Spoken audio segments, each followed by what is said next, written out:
let's introduce ourselves first. I'm Aman from the 50 Shades of Liberty. The rest of you can introduce yourselves. Guillemette? I'm Guillemette, who also runs the channel. Guillemette de Macho. Yes. Exactly. Ori, please introduce yourself. I'm Ori. I'm nobody. And I'm eating salad. Okay, Ori's the nobody salad eater. Okay. This is Jay, a.k.a. Kobe, and I am a political pundit, activist, indigenous rights activist, and international relations expert. Really, Wow, an expert? Well, I did study at a That's modest of university. you. I know, but I did study at university with dual foci. You know, one focus on the European Union and the second focus on the Arab-Israeli conflict and Wow, the area. so today you'll give us an insight when we're taking down Ryan Townsend's documentary trailer, The Empire Unmasked. Maybe we Okay, should I make. can't wait. Maybe someone should make a response video to him, though it doesn't look like he's like that will garner much attention, given he only has what, a few hundred views. A few hundred Dude, he views. has like 6,000 something subscribers, Oh really? So maybe Oh, we should make a 6,000? Okay, response vid. and he makes Yeah. around 600 on Patreon. So there's Dollars? someone paying him. Yeah, Pretty decent. $650, either a video or a month, right? One of the two. Yeah. Through Patreon. That's more than I make from Patreon. Probably because I don't have a Patreon. I was gonna say you're on Patreon. Oh well, maybe that's why. Yeah. Oh well, let's Let's start. create a Patreon after we get more popular. Yeah, but I actually have to start doing movies and make a channel. Too much work. Make a channel. Yes. Yeah. Dude, you know the Twitter page for Tommy the Sodomizer? So it's like Really? they're monking Tommy Sotomayor, and they have a Patreon. Tommy the Sodomizer. Okay, that's one way to. Boy, didn't sleep much. I'll show you the video. Wait, not a video, but their Twitter page later. Let's go with the video. That's one way to. Ik call him באנגלית Lil Og, Ori, no? To mock or yeah. Essentially detract. Yeah. That's Like one a way to mocker mock. of. That's one way to mock him, all right. Tony the Sodomizer. Now you It's can just modifying say him. it's Came Tommy up from with the that name. room. No, say it's Tommy from the room. Oh right. That guy's bipolar or something, I swear. Well, that's the greatest movie ever. Yeah.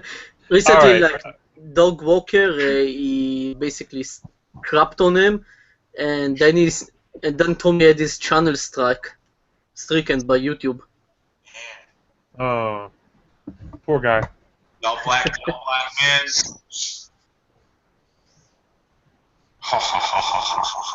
No, I'm just joking. I ain't no David Carey. Seriously, look at him. It looks like he's high. Yeah. He looks like that he has controlled substances that are actually in charge of his body right now. He's a real demon. So he's possessed, all right, but medicinally speaking, medically speaking, herbally speaking. His neurological reactions are controlled by substances. Exactly, those chemicals in his brain. Yeah. It's no demon, no spiritual demon, just his chemical demons that he voluntarily subjected himself to. No, you said it's not a demon, so you must be possessed by the demon too, man. Who knows? Okay, so let's hear what this self-styled demon master has to say. He drew me in because he's so funny, and personally, I'm interested. I've taken an interest in black people lately, so Oh, does that mean you hang out with them and you I think appreciate he's them? hunting them with a rifle. Yeah. Yeah, he took a very unhealthy interest in Yeah. weapons plus black people. It's like, no, man, please stay away. Don't choke, sir. Is this guy racist or what? I mean, okay. His subject matter, and just his what he talked about, what comes out of his mouth, to me is like the prototypical demon type. But yeah, every now and then he'll say he loves you. He'll say he loves black people, but he doesn't. I don't think he does. I think that's all just demonic vibe. So whatever.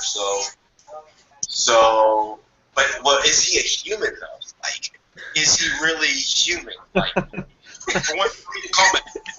Okay, seriously, lizard people at this point. But when you have to actually say, is this person a real human? Then, okay, we're in Men in Black or something, I guess. Tiny little aliens with motorized mechanics. Yes. What else would it be? What did you say? What else would it be if not human? Yeah, this guy's over his head. He's out of his mind.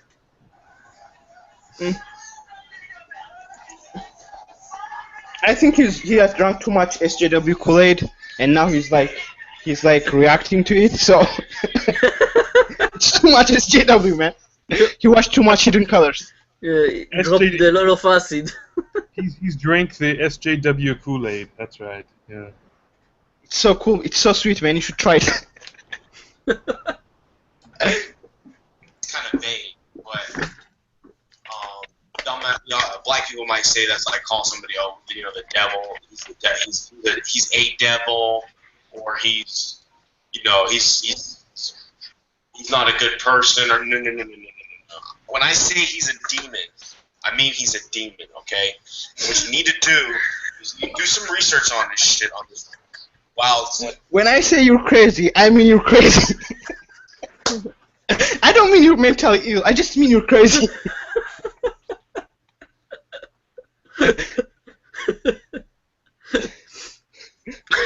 It's fitting that he wears like a metal shirt because of the acid effect. I'm certain he's there right now. He's coming for you guys. The demon is coming for you guys, my man. Oh, but don't worry, we have the Demon Master to protect us. Oh yeah. The hallmark of every religion. You have an illness. I got a cure. Do what I say. You'll be okay. And give me some money on the way. Okay. Did you see the James, what are you logged twice? No. I see two Yeah. James. I see two James. They're Yes. twins. I guess I took acid also. I'm Jimmy. Ori. Yeah. Wow, yes. one of them is the Alright. demon, guys.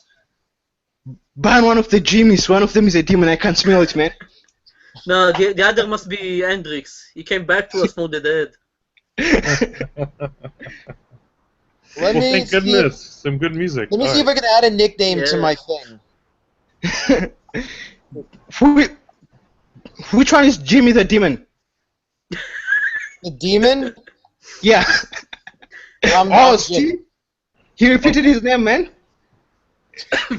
Okay, Are you saying that because I troll?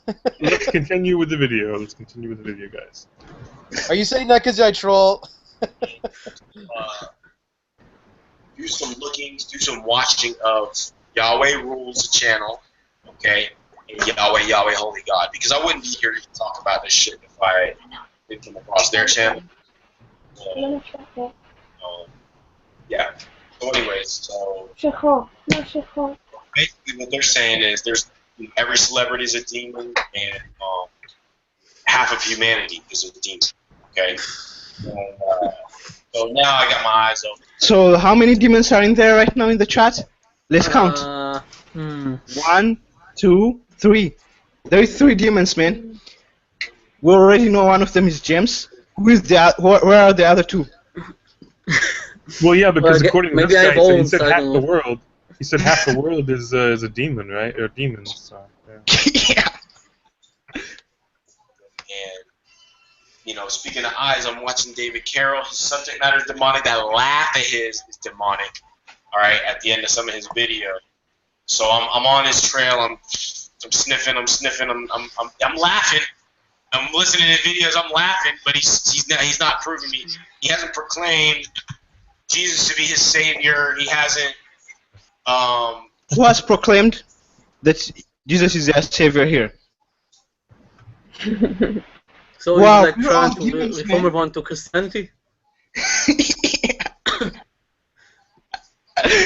So we're all demons, guys. So apparently every non-Christian is a demon, right? Okay, all right.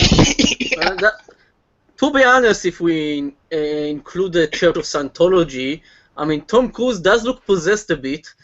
So I guess maybe celebrities are demons.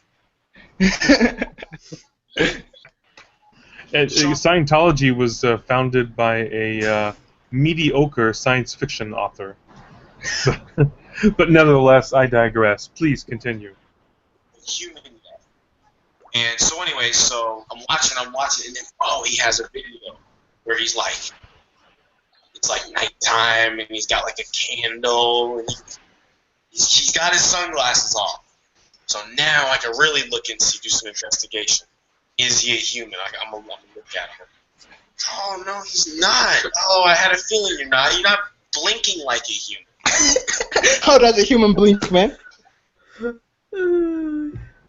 I was going to say how does a human blink, but I remember that we're all demons. Yeah, because all demons have like cat eyes, right? So instead of blinking like this, they blink like this.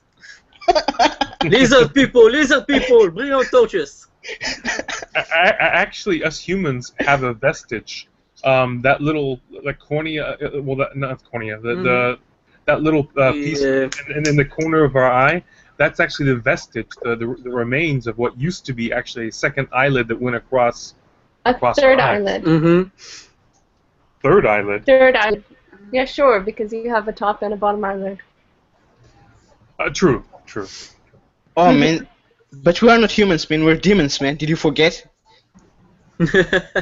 Wait, demons don't have eyelids, right? I mean, every picture, historical... We're just faking it like psychopaths, man. Depictions, movies, anime, they never have eyelids. Well, why would they need to blink anyway, I mean...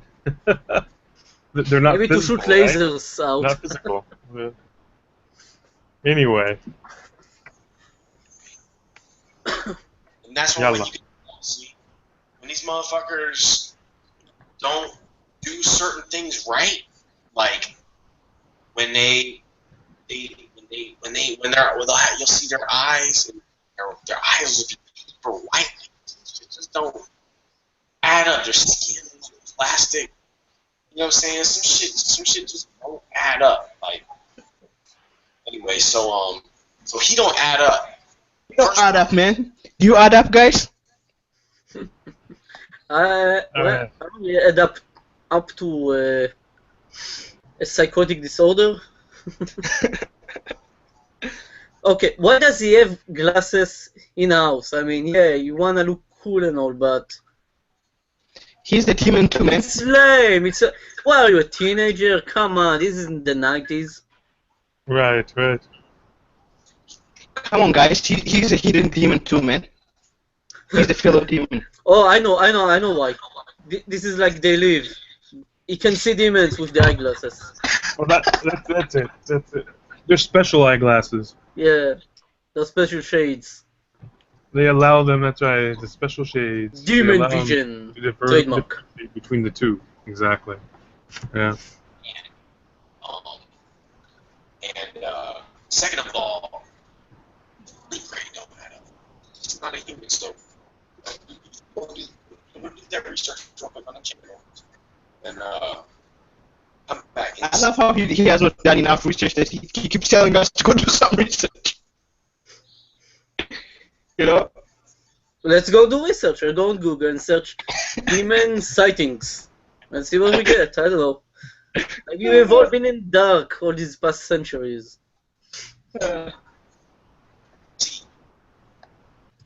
I think we found a new job for people that are out of work, you know, and whether the United States or around the world, you know, they Demon demon hunters. hunters, just like this amazing demon master, you know, he's just a wonder, you know.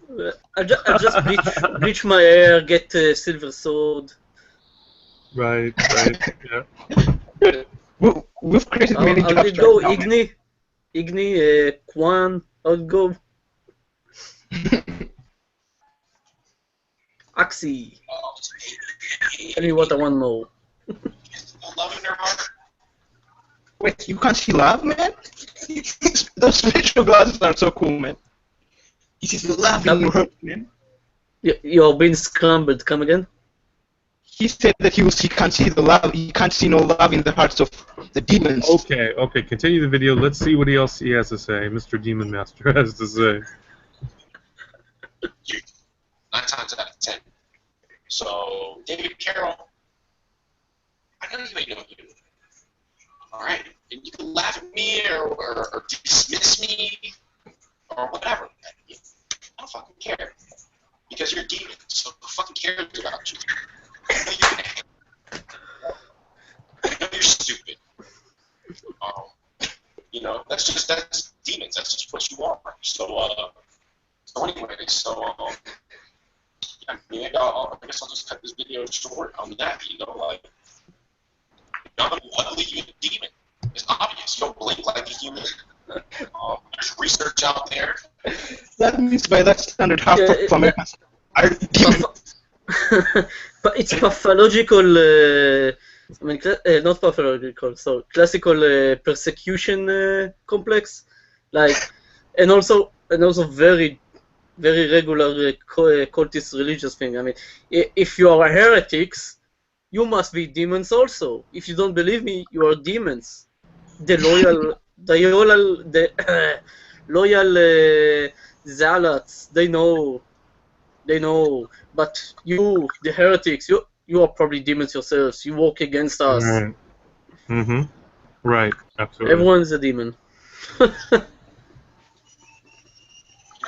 there's research going out there on your kind right now. And we know about your cloning. We know about I know what you are. Cloning? I know that. Yeah, I hear you. I see you.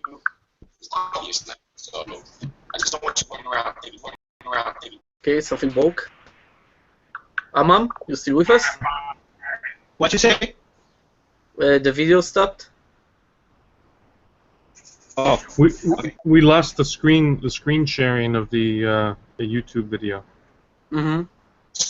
Talking about how dumb black men are or whatever, man. No, just keep going off the rails, basically. This goes out to, first of all, shout out, Sergeant Willie G, and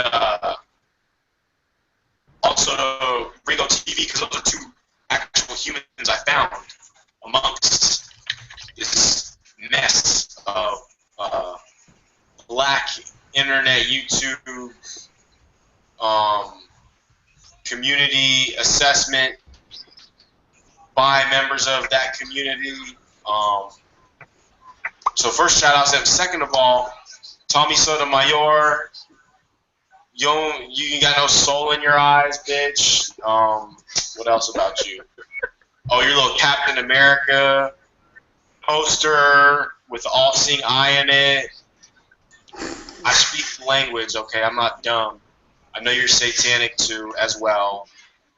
Crystalline Karazine, just your fucking name. You just sound like a type of bitch who would swear. so it's like basically he's calling all the black non-SJWs, you know, the black SJWs that aren't in his quote-unquote school of SJWs, he's calling all of them demons. Yeah, he lost his marbles, for sure. Dude, Yeah, I wonder if he Tommy, I had don't think mental health problem. I wonder if he had mental health problems before he started taking the drugs, or only after.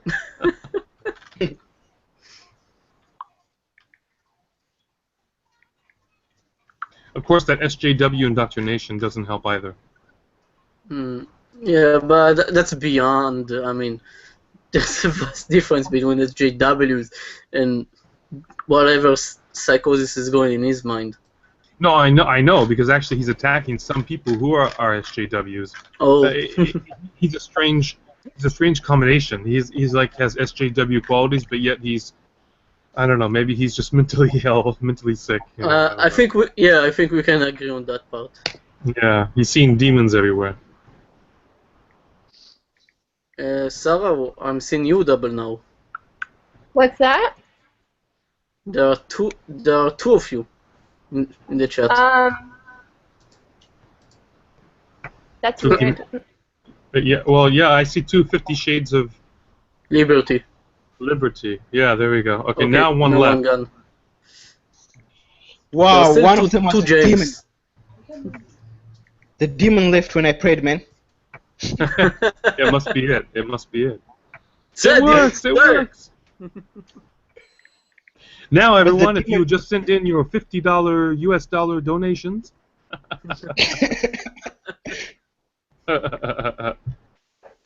Let's go forward Oh, with this shit. they invented your face. They invented your name. You ain't black, bitch. You just made by some demons in a lab. I know. I see you blink too. So they are made in a lab. Should we go forward with this crazy guy, or should we change the subject? Well, it's good entertainment on one end. On the other, I think we're basically reaching a dead end with him. I mean, you can't evolve further. I missed a bunch. I don't think he has but I anything else. feel like I missed a bunch. Like I walked away and came back, but I feel like I've missed nothing. Like I just one retard. It's a parade of retarded statements, right? That's More or It's a less. rant like that. and insanity. The guy is insane. Yeah, definitely. Holy shit. I mean, either continue he's or- in the know and the rest of us are completely ignorant, or yeah. Should we continue, or should we change the subject?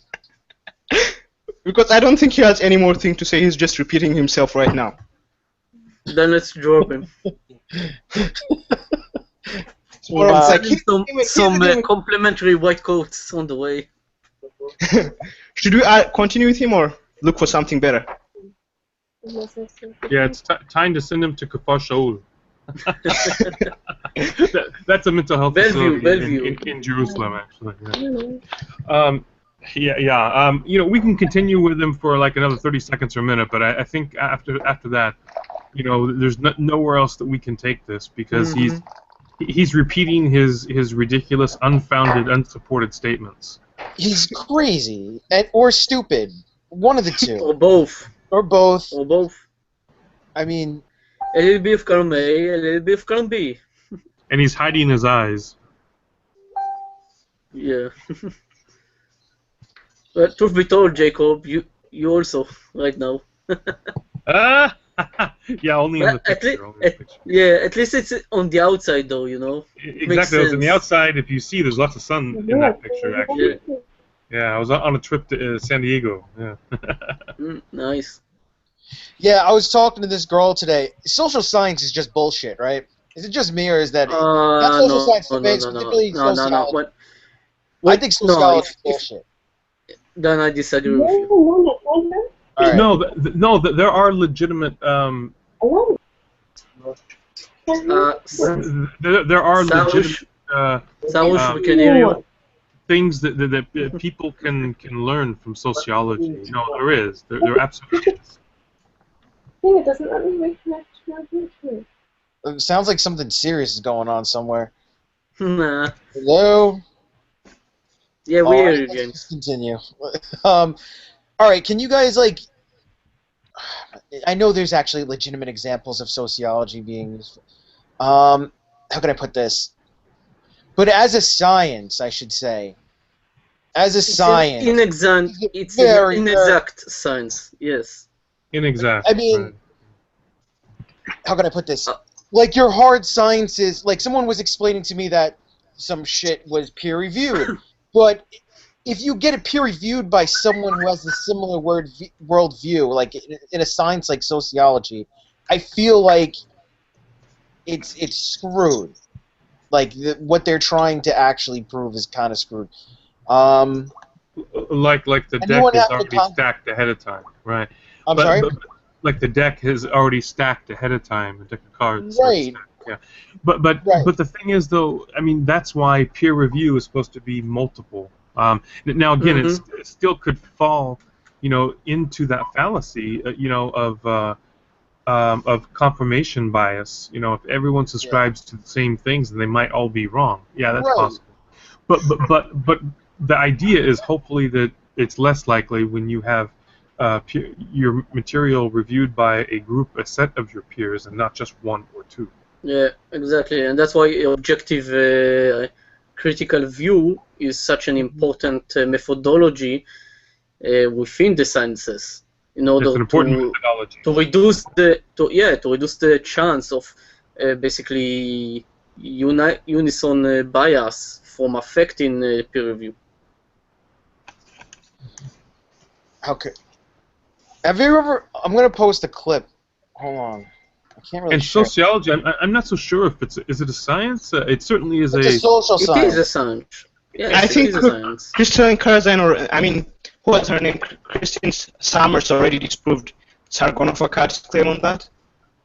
What? I mean, it's certainly an area of study, but it's like archaeology. It has elements of Archaeology is not a science, but it's a study. It it's a uses study of an elements area. of science. Yeah. There's a guy that you guys know who Richard Feynman is, right? Yes, Yeah, a but famous archaeology, who if is you're well. He has a Stick clip to the I like point. on it. So we'll watch Archaeology- something. Richard go on, James. Feynman, social science. Wait, give me 5. He calls it. Archaeology, But aren't there Archaeology, multiple the thing is- disciplines that fall under Yeah, the rubric exactly. of social Because science? of the success of science. Hold on, let me. it's a study. Can It's you a hear that? that uses many different senses in order to conduct itself. Hold on. Can you hear this when I'm playing it? It's a kind of Yes. Okay, so I I'm think going to play a clip. for what he has because to of the say. success of science, there is a kind of I think a kind of pseudoscience that social science is an example of a science which is not a science. They don't do scientific. They follow the forms. You gather data, you do so and so forth, but they don't get any laws. Haven't found anything. They haven't gone anywhere yet. Maybe someday they will, but it's not very well developed. That's But what Richard happens Feynman. is, at an even more mundane level, we get experts on everything. That sound like they're sort of scientific expert. They're not scientific. They sit at a typewriter and they make up something like, food grown with fertilizer that's organic is better for you than food grown with fertilizer that's inorganic. May be true, may not be true, but it hasn't been demonstrated one way or the other. But they'll sit there on the typewriter and make up all this stuff as if it's science, and they become an expert on foods, organic foods, and so on. There's all kinds of myths and pseudoscience all over the place. Now, I might be quite wrong. Maybe they do know all this thing. Ah, shit, this is the wrong clip. Oh, no. I definitely threw it's the Yeah, wrong. because After- it after all seems like this- it's on point, more or less. Yes, after about a minute into it. I'm sorry, fellas. I researched it and it just came up. Yeah, but anyway, no, he has one where he explains something with the experiments of rats gone wrong and shit. It's the wrong clip. Mm-hmm. Yes. Richard I think- the late Richard Feynman, yeah, he was a brilliant physicist. You can tell though that it's from an older time period, or It's from or he's just an older individual because he mentions like something like type out their theories on a typewriter. Or something. Typewriters, yes. Typewriter, what's that? No. This is from the. I it's used from to have the- one. It's from the 80s. Oh, That's- okay. Yeah. Yeah, we still had those in the 80s, yes. No. Not really much in news so much, but yeah.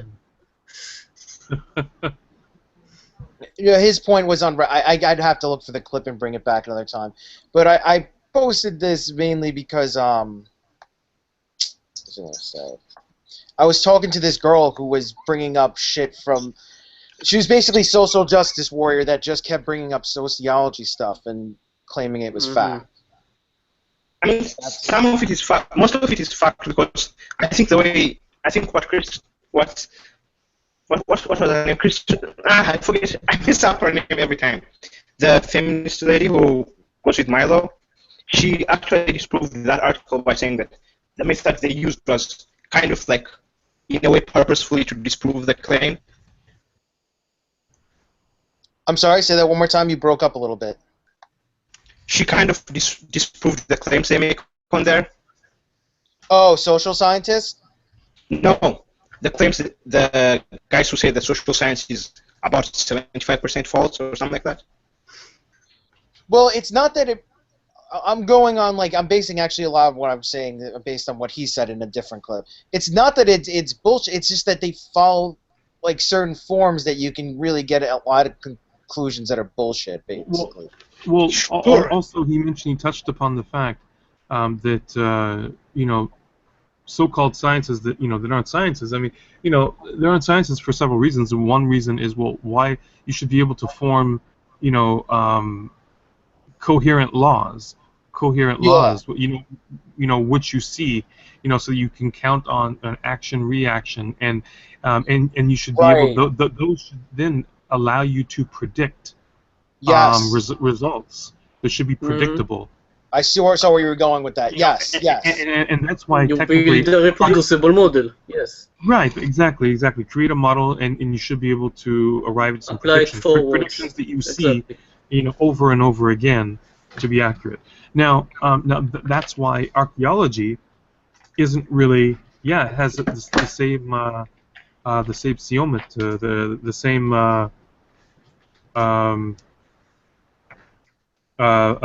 suffix, the same suffix. Ology, like biology, Because it doesn't follow logic of sort. Well, yeah, logos comes from like Methodology. word and therefore study of, so biology, bio is life, so biology is the study of life. So, but the thing is, archaeology, yeah, it's a field of study, but it's not really a science. It's not a science. You It can't uses make sciences, laws, but it's you not can't make science laws itself. and predict about the future. Archaeology has to do only strictly with the past, and of course, Homo sapiens culture, and any objects left, from the past. Right. That's everything you're saying is I get it exactly. That is perfect. That is put really well. That is exactly right. As a field of study, it's legitimate, but it would be a misnomer to call it a science. It's certainly not a science or hard science or whatever. Yes. It's not a hard science. All right. So let's And of course, there are lots of pseudosciences out there too, like homeopathy or whatever. Oh, Now, God. do any of you know? I've heard that the origin of that whole like racism is based on power, prejudice plus power, some bullshit. I heard that came from sociologists originally. Now, sorry to interrupt. We have a new person who logged in. My friend Abu Ayub. Everyone say hello. Hello. Hello. I don't know if I gotta figure out how to remove my audio. Can you guys hear me? Yes. Yeah, perfectly. We have Oh, so then 50 shades of. It doesn't work, and then if it's blue, it works. Or okay. Liberal. And Yeah, I'm a liberal. No, wait. So it's 50 Shades. Is I'm that a liberal you? too. It's fine. Liberal and Muslim, so watch out. I got This would two be strikes interesting. against me, huh? wait. I'm sorry. That sounds like an oxymoron. You didn't see all That's the how we know he's one of the Muslims good behind ones, Bernie right? Sanders? I'm sorry. Repeat that, sir. What? I said you didn't That's how see we all know the he's one of the- Muslims standing behind Bernie Sanders when he gives his speeches. Oh no, I didn't see that. Good. Let's go forward with. Let's get down to Sorry. the first guy and go to Tom Sotomizer. Wait, but Jimmy, weren't you saying you were asking whether or not the whole concept of Right. racism requiring power? Yeah, of course. I'll bet money that was a Marxist professor. And Does further, anyone know the origins? I heard the origins were actually from sociology, though, and I'm trying to find out where this came from. I mean, because originally, at some point, someone had to have pulled this completely out of their ass. Like, right. I think I read that. It came I from. read that this concept, this definition only changed. I can't remember in which year, but at some point they started surveying black and white people in America, and they found that actually blacks are far more racist than whites. And in order to mitigate that, they changed the definition so that blacks could not, in fact, be racist. Okay, that That's makes fucked up. it's really messed up, and I believe you. But what was their actual like? They didn't put what you said on paper.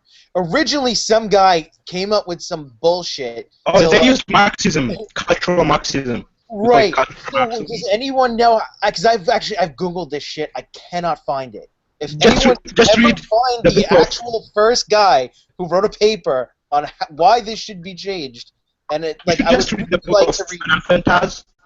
It's It called says, The Virtue of the Arsenal, something like that. I'm sorry. Read the book of Fanon Fantaz. That's one of the sources for this You're conspiracy. breaking up, man. Is he breaking up to anyone else or just me? Yeah, Yeah. it's breaking up to me as well. I was saying that you should check Fanon Fantaz's book because what's the, right. In case anyone can't hear, he's saying Frantz Fanon. France Fanon. Fanon. And you All right, think so that let me might be understand what your that might guys' be argument is here. You're saying that racism is a new concept that's being created now? No. There's been a redefinition by some, but apparently by some sociologists, and it's reached into like textbooks and things like that. I've seen pictures of textbooks, and people are repeating this new definition. Not when I learned Power sociology. plus prejudice equals racism. So That's we're right. used to the origins. That must be something I want very, very recently, relatively, and that would explain the social justice warriors picking it up. Because when I studied sociology, there was no such thing.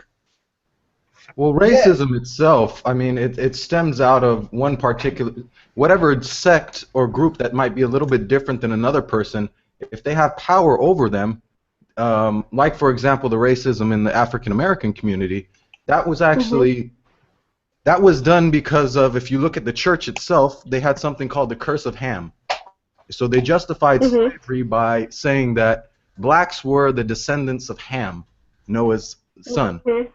So they gave a It's justification for that, of the oppression of the people, because it was quite wrong what was happening to them. They knew it. They understood that they were overpowering them. Right. So there is I think, I don't know, in my personal opinion, racism itself, it kind of, I don't see anything wrong with that definition, if you guys can explain it to me more. Because it's not the actual. By the way, it was also doctrinalized that's the into problem. Mormonism as well. It was Let's try doctrinalized to into go on. Mormonism. I mean, as well. let me explain my disagreement there. Wait. Hold on. Maybe I think everyone's talking over each other. Maybe we can respond one at a time. So who? Yeah. Yes. On first. Okay, do you want to moderate, Gimet? Mhm. Was that a yes? I mean, Yeah, sure. I need And to I'll hear you a respond at strong the end. yes. Okay, Yeah, sure. I'll Thank you. moderate. Thank Yes. Oh, the liberal got you guys going, huh? Oh yeah. Okay, yeah. this No, seems We all, to had be something to, something. we all had something to say at the same time. Who wants to go right. first? So I could go first. Okay. yeah, go ahead. You go first. Okay, my disagreement with that definition is that it defines power collectively, not individually. For example, it could be a black guy with power and use it as a tool for oppression, but they would say, no, blacks can't be racist. But even if you are a black person in power, they will say, well, you're not oppressive because as a collective, blacks are not in power. And I believe that even if you to define race as power and prejudice, you should believe that power belongs to the individuals. Even free will is a form of power. Okay. Yes, I agree. It's up to the individuals that are in power. I mean, how can I put this? A bunch of people. How can I put this? It might be true that a lot of people in power are white, but that doesn't give all white people power. That's something that's ridiculous. I think I found it. If you I check know. the link. Wait. Sorry. Okay, go ahead. Okay, You want me to continue, reply, sorry. or do you want to? Yeah, go ahead. Yeah, So I mean, what's I've your- lived in the what's your U.S. I response know to that? that actually there is. I mean, it's not based upon race. It's based upon, but this is a generational thing as well. We have to recognize that. Oh yeah. And one of the things in Western society that third world countries that what we've lost is being tribal, so to speak, where you have families together. So it's difficult to actually recognize a collective oppression in the West today, per se. But if you go to places like Africa, for example, like you had the massacre that happened maybe 15 years ago with the Hutsis and Tuts, I always forget their names, Tutsis and Hutus or whatever. Hutu. Yeah. This was one race of people looking exactly the same, oppressing, collectively going after another group of people. So when you're looking at the white race versus black, one of the reasons why they took the blacks over to the United States was because they were easily identifiable. But you also had them doing it to the Asians as well. It wasn't made. It was part of. You're black, you're inferior. You know, it was part of the Arab Islamic slave trade, by the way. Yeah. And Christian as well. I mean, anyway, Jacob. Yeah. We'll get to that later. Let's stay on topic. So continue. Yeah. So then it's not like, oh, you're inferior to me. Even though we do have statements from the church later on that say, well, we screwed up. You know, well, let's try to make a justification for this. You know what I mean? It's kind of working backwards from their conclusion. So, yeah, it's just one group of people going over another. So it could even be statewide. You can consider that to be some type of racism or prejudice, actually, not racism. And that's just my opinion. That I think that this might be correct. That if one group of people has power over another, I mean, as you guys as being libertarians, you think that, of course, the Democrats or the liberals now are going to start oppressing you, right? So this is a collective group oppressing another group of people with an ideology or a viewpoint. I mean, here's the difference, though. What's that? You're moderating. Okay, so go ahead. That's just my point, and I'll let you guys. Okay, found the source, definitely. Sorry, continue. I'll add what I wanted to say after. Continue. I would say that with liberals versus conservatives, that would be people having their own ideas, and there would be an idea to like justify our views for each of us, I guess. And so there's an ideological battle, and it's not necessarily it's a battle of ideas more than the way it is a battle of groups. And versus when you see race, it's very individualistic. I mean, whoever is being prejudiced, whoever is having the prejudice has the power to stop his prejudice as an individual. If I hate white people, I have the power to stop hating as an individual. If you hate me, you have the power to stop that from you. You have the power to stop yourself. Whereas I don't have the power to stop you from hating me, and you don't have the power to stop me from hating you. But that goes. Sorry? Yeah, I understand what you're saying. That actually a person can stop their own individual viewpoint of this. I got dropped. Yeah, go ahead. No, I was gonna say that it has to also do with there's a new. What was I gonna say? Now I forgot. I guess I got dropped. But oh yeah, why also change the definition? Is one of my points. Why do we change the definition of this word? What does it actually get? Well, how was it defined beforehand? Where does it actually get us? Like, is the KKK gonna like drop their shit and just go home? Like, what is this new definition bringing up? So I think the obvious it's quite obvious what the why that was changed. Obviously, because if black people and other non-white people can be racist, and we know many of them are virulently racist. Well, that's not going to make them look so good. So I think that's the reason for that. Actually, this works against them. Right. That's the reason. That's the real reason in the back of their head. They want their side.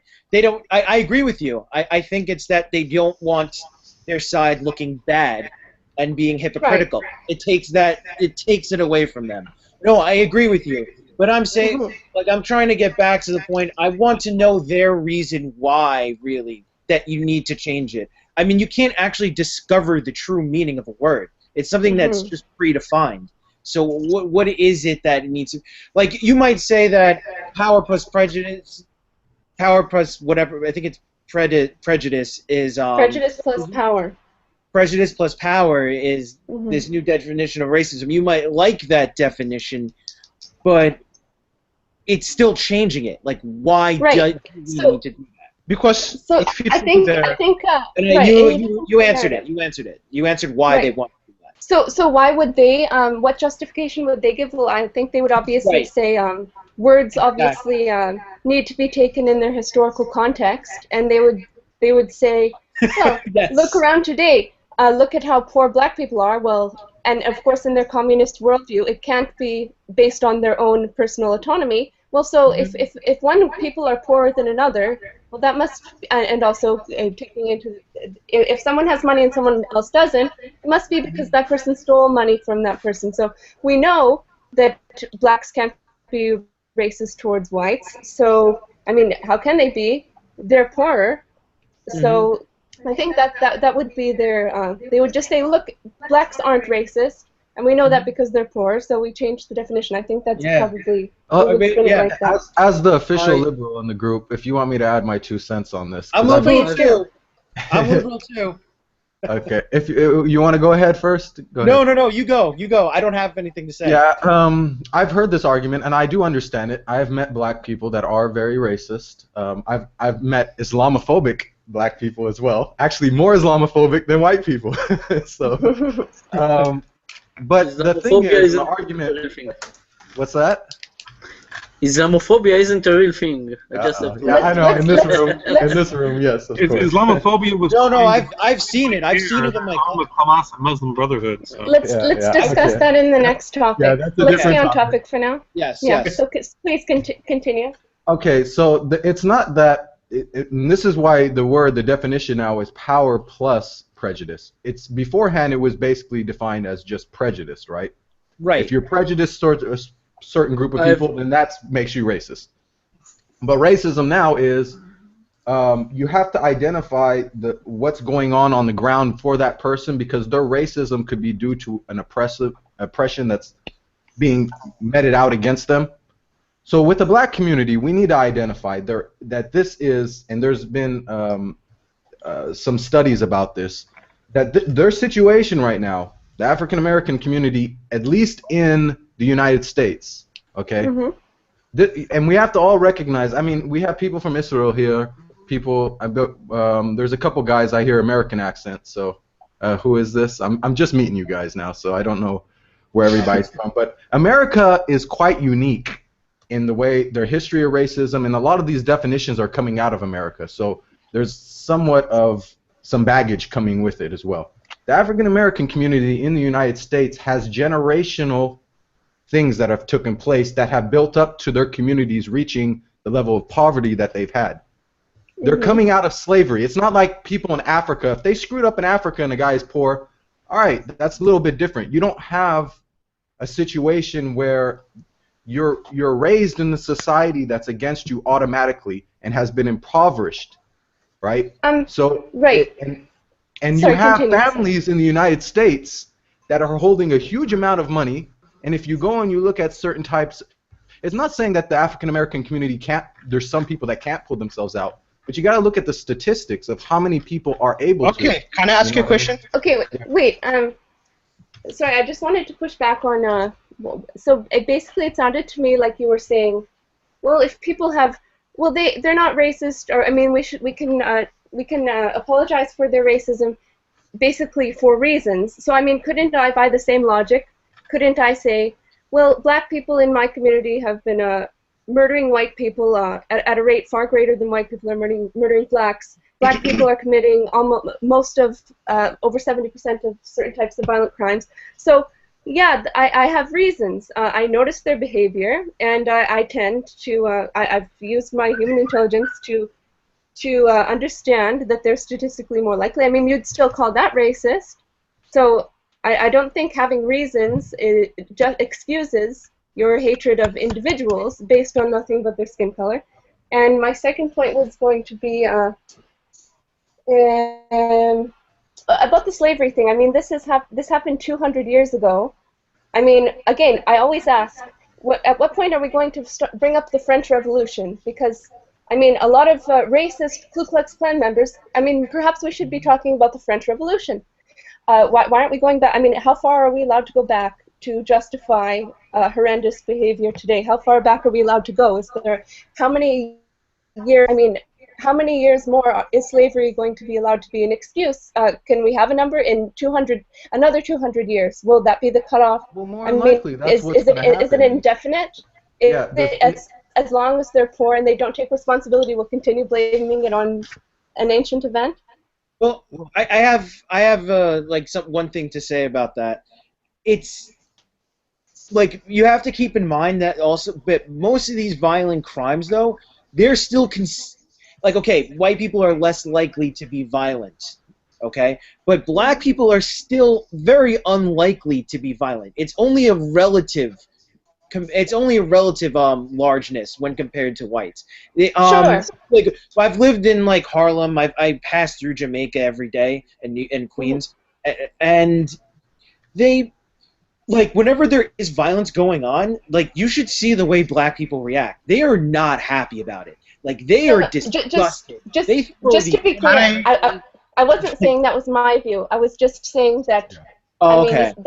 Saying that I could use that as a justification, but that wouldn't excuse my judgment of black individuals based off of abstractions of statistics. Just Can I ask you one question? Gotcha. Mm-hmm. Can I ask you one question, the liberal guy? Yeah, go ahead. Which liberal guy? The really liberal guy or the kind of liberal guy? Okay, so my question to you would be, how many % of blacks are poor? Which one? Which one of us? The Muslim or the other one? Or the one who said that most blacks are poor. Abu said that. Abu said that.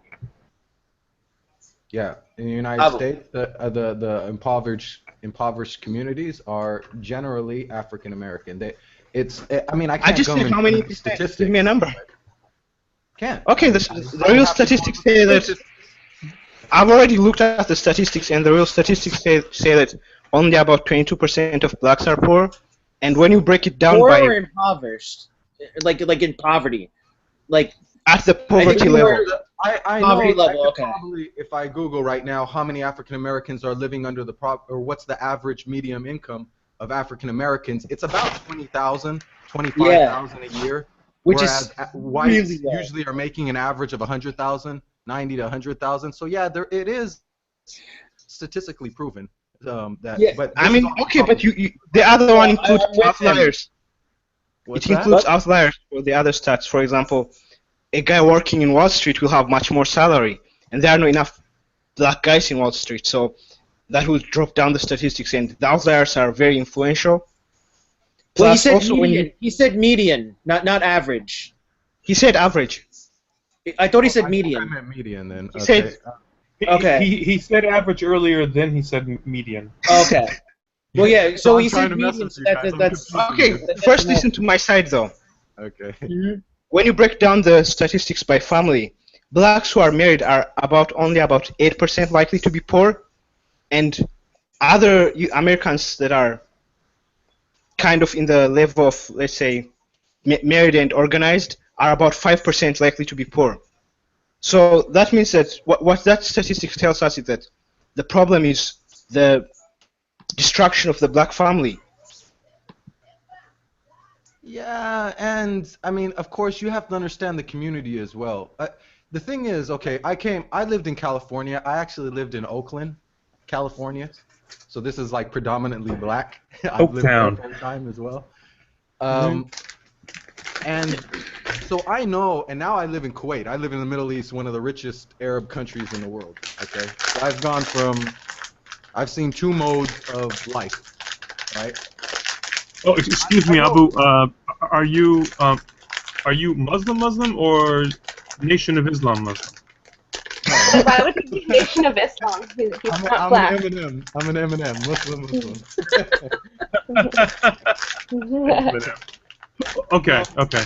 Continue. Right, so what I know is when I was a young kid, I came here when I was maybe 20. I was a little, whatever. My mindset was like Oakland, gangster, rapping, and all that nonsense, And when you pull yourself out of that society, you slowly but gradually out of that community, and I've seen it with other people as well, you're influenced by the community that's around you. So if you're impoverished and people are using drugs around you, you're going to be influenced by that, like it or not. And when people don't, if there's not certain amount of money in a community, drugs naturally creates violence. It's a circular, it's a domino effect. If people are impoverished and there's not enough money going into a community, they're going to use drugs. Why do they use drugs? Because they don't have a good life, right? Why are they? And then what happens when they use drugs? They have to steal. Well, people need to take personal responsibility for their decisions. I just have one question. How about there's many examples of rappers who have become very rich, and they take their homeboys with them when they become rich, and there's still the same violence, the same culture carries on. They're still sure. Have you seen that movie? You ever seen the comedy jokes where the guy is like, I call fallacy he's right acting tough, and then all of a sudden he's like a little girl after, and he's like complaining about somebody not mowing his lawn. The reality is if you can get yourself out of that society and pull yourself out of it, you don't want to go back. There are guys that have a nostalgic view. Here's the thing, though. Okay, hold on one moment. Let me interject here. I've been waiting for quite a while. Okay, first of all, you said power plus prejudice equals racism. I can see how power can help, a racism, to endure, etc., etc. But that's just not the case, because people that don't have power per se can also choose to be racist. What is racism? Racism, bigotry. It's the hatred of a race or hatred of a particular group or ethnic group. Okay, without any basis. And so. Wait, and Jacob, so that means that I can't be racist towards, if I go and beat up a Chinese guy because I hate Chinks, that's not racist because Chinese are demographically far more financially prosperous than whites. Far more numerous. So that makes no sense. Or if a white redneck is a David Duke fan, but David Duke is not racist because probably the Jewish community is richer than his demographic. So David Duke is not a racist. People who beat up Chinks are not racist. So they're not racist. So it gives racists a pass to say that they're not racist, and it doesn't help anyone. It doesn't help the situation at all. When there are certain types of inequities that happen per se, institutionalized. If we can find any, then yeah, I think we'll all agree. Let's fight that. Let's correct that. But when some things are just perceived and unsupported by any data, then it just causes. It can actually cause a fracture in society that it didn't need to be there at all. What I see now here in America is becoming a little bit more like color and race aware, than it was before. America became pretty colorblind, and now groups like BLM and others, calling for segregation, and this isn't the KKK, this is BLM calling for segregation. And hatred, hatred by color, by race, etc., etc. Things are going backwards and breaking down. But let me get back to something. I already tackled power plus prejudice, supposedly equals racism, and I just have to, like I said, throw that out. Anyone can be racist. A person who hates another person because of his race, his or her skin color, ethnicity, what have you, is a racist or a bigot. Just plain and simple. If there's some kind of inequality, then work towards it. But if you hate someone else just purely based on their ethnic group or race, then I'm sorry, but that is a racist or a bigot. That is a racist or a bigot. Now, regarding the income and within the black community within the United States, etc., etc., okay, you have to take responsibility for your choices. and that includes your whether you chose to get education or not. Imam brought up the family, and that's true. We seem to see the destruction of the black nuclear family. First of all, in the 1920s, almost all African Americans in high schools in the United States, they graduated. They graduated high school. In the 1960s, you only had about 19 to 20% of single mothers in the black community. Okay, today that is 70%. There's 70% of African American women who are having to raise child or children by themselves. Now, if that is a product of racism, explain to me how we're more racist today than we were at the beginning of the civil rights movement.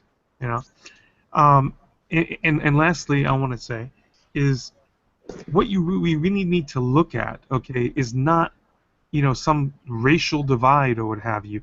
First of all, yes, stability in the family unit helps, just as Imam alluded to earlier.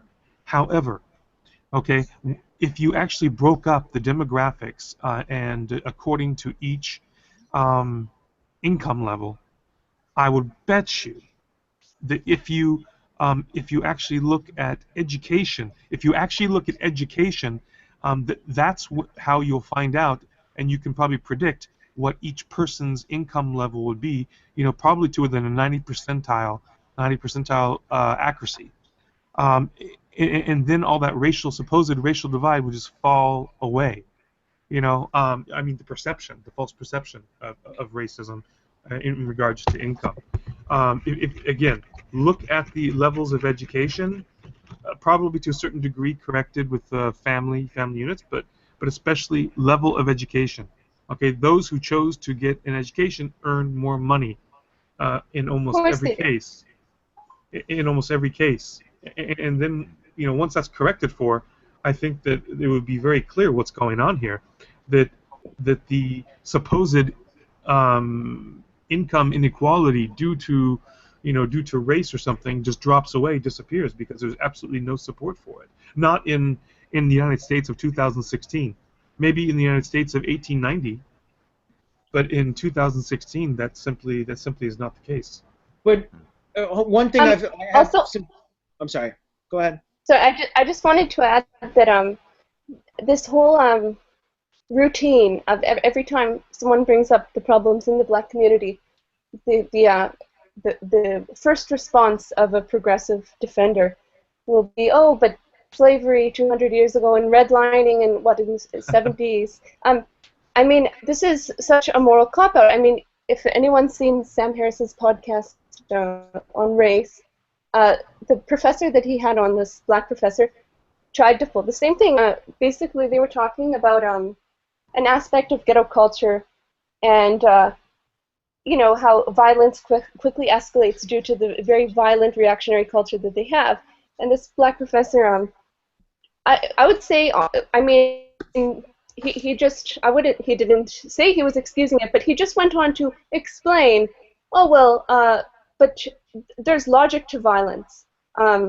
If a black man steps on another guy's shoe and that guy apologizes, well, then he's going to lose his macho-ness in the community.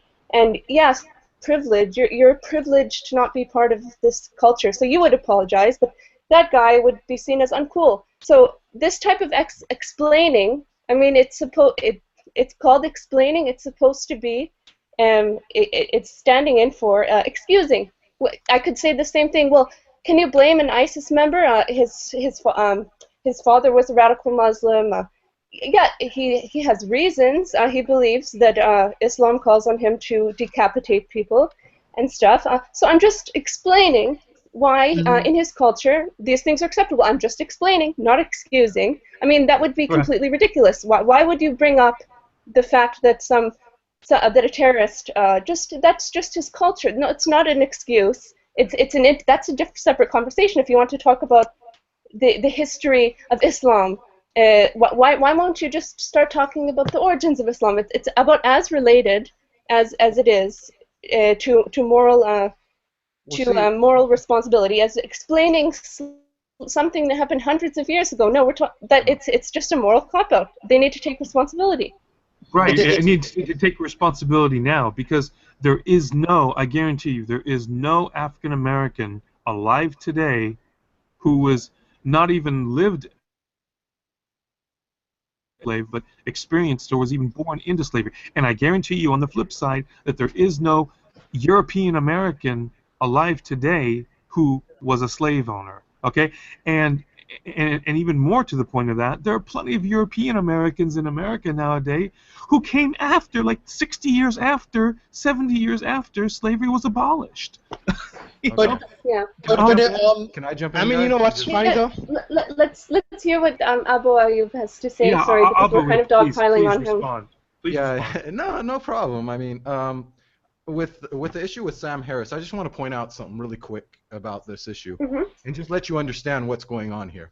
So if we were to look at the idea of the situation of blacks as an ideology, their situation of oppression was or what's happening with slavery is an ideology that has been built up, right?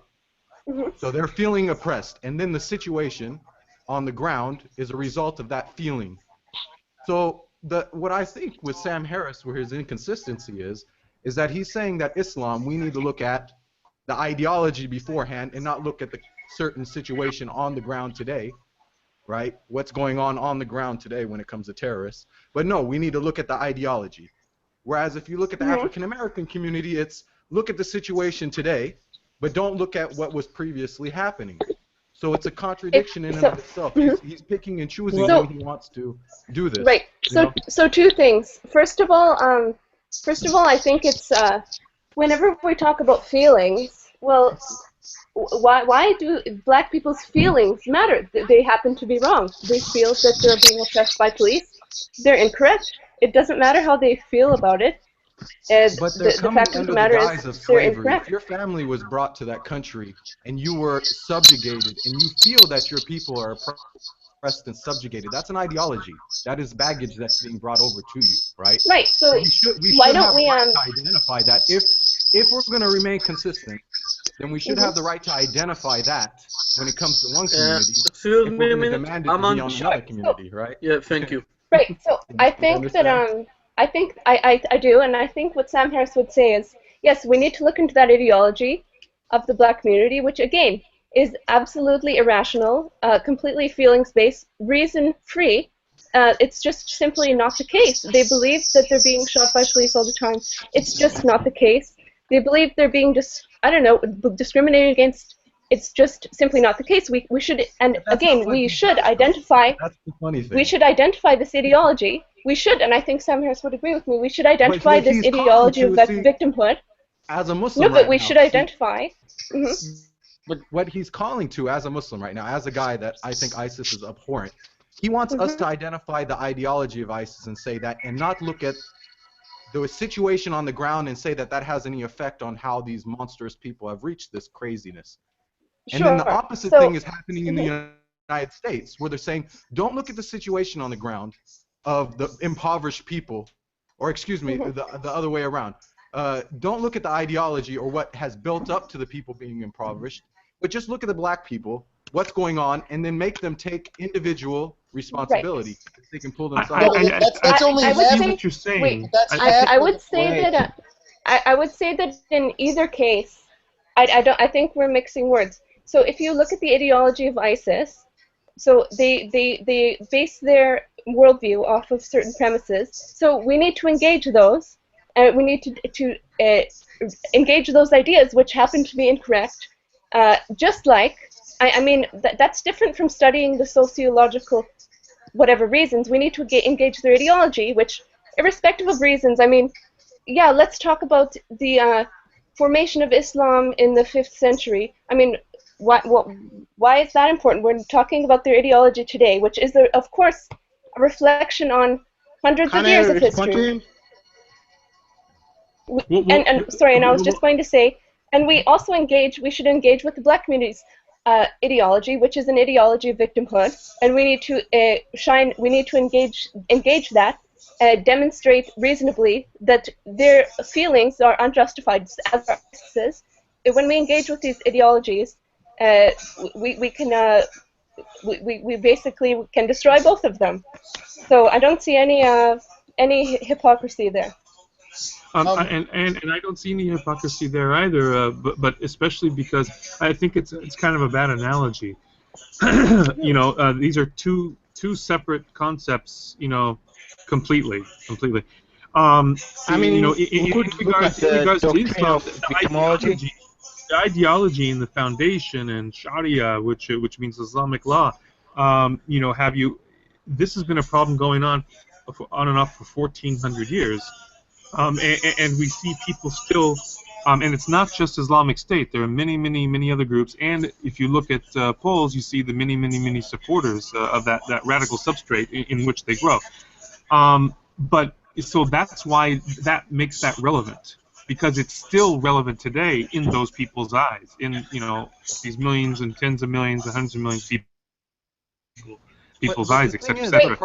However, I really didn't want to get into a discussion about Islam because I believe we have a talk scheduled for that 2 days. What did Aman want to say? Go ahead, Aman. I want to stick. If we could, I'd like to stick with the, what we're talking about, within the black community in the United States. Yeah, okay. Wait, let's hear what Aman's response was. Go ahead. Aman, what did you want to say? Does he not hear me? I think he left his room or something. I wanted to say something. Yeah, please go ahead. Yeah, I have a little bit of a different take, I think, on this. I think the slavery thing is a complete waste of time to talk about. Like, it's just impractical. There's nothing from slavery today. Where are we going to get about talking about slavery? Like, honestly, to fixing these kind of problems. Can anyone, like, name something? Well, it's because slavery had evolved. It didn't just...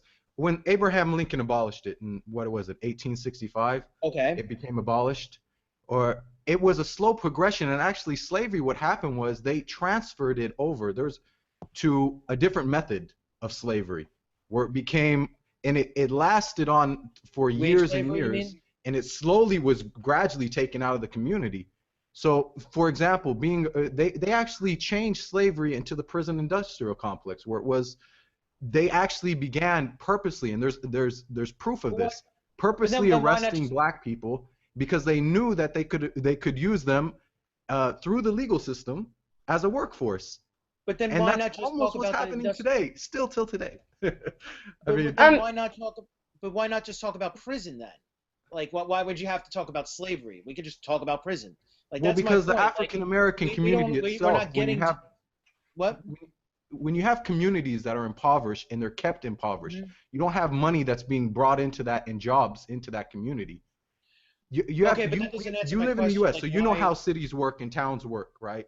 Where you have certain amount of money, certain amount of job opportunity, or how much they are able to have of every year in that certain community or that.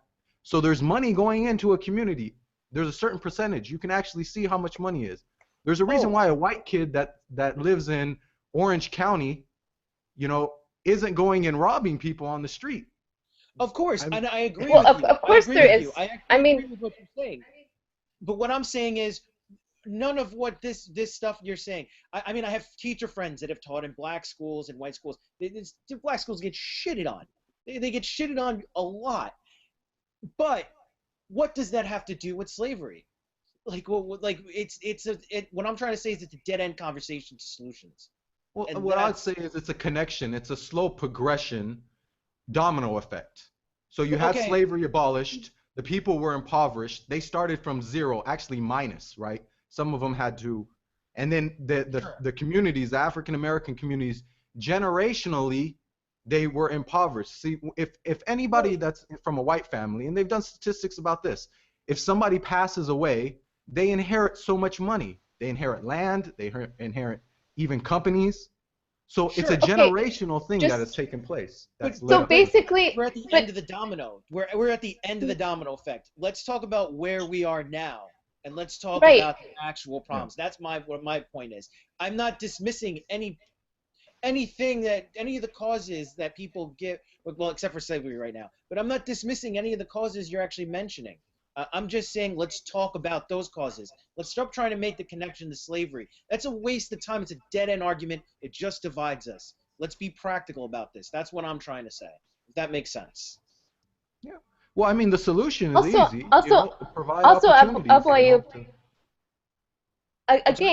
again. So again, this is a moral cop-out. So let's talk not about ISIS. Let's not talk about what they believe.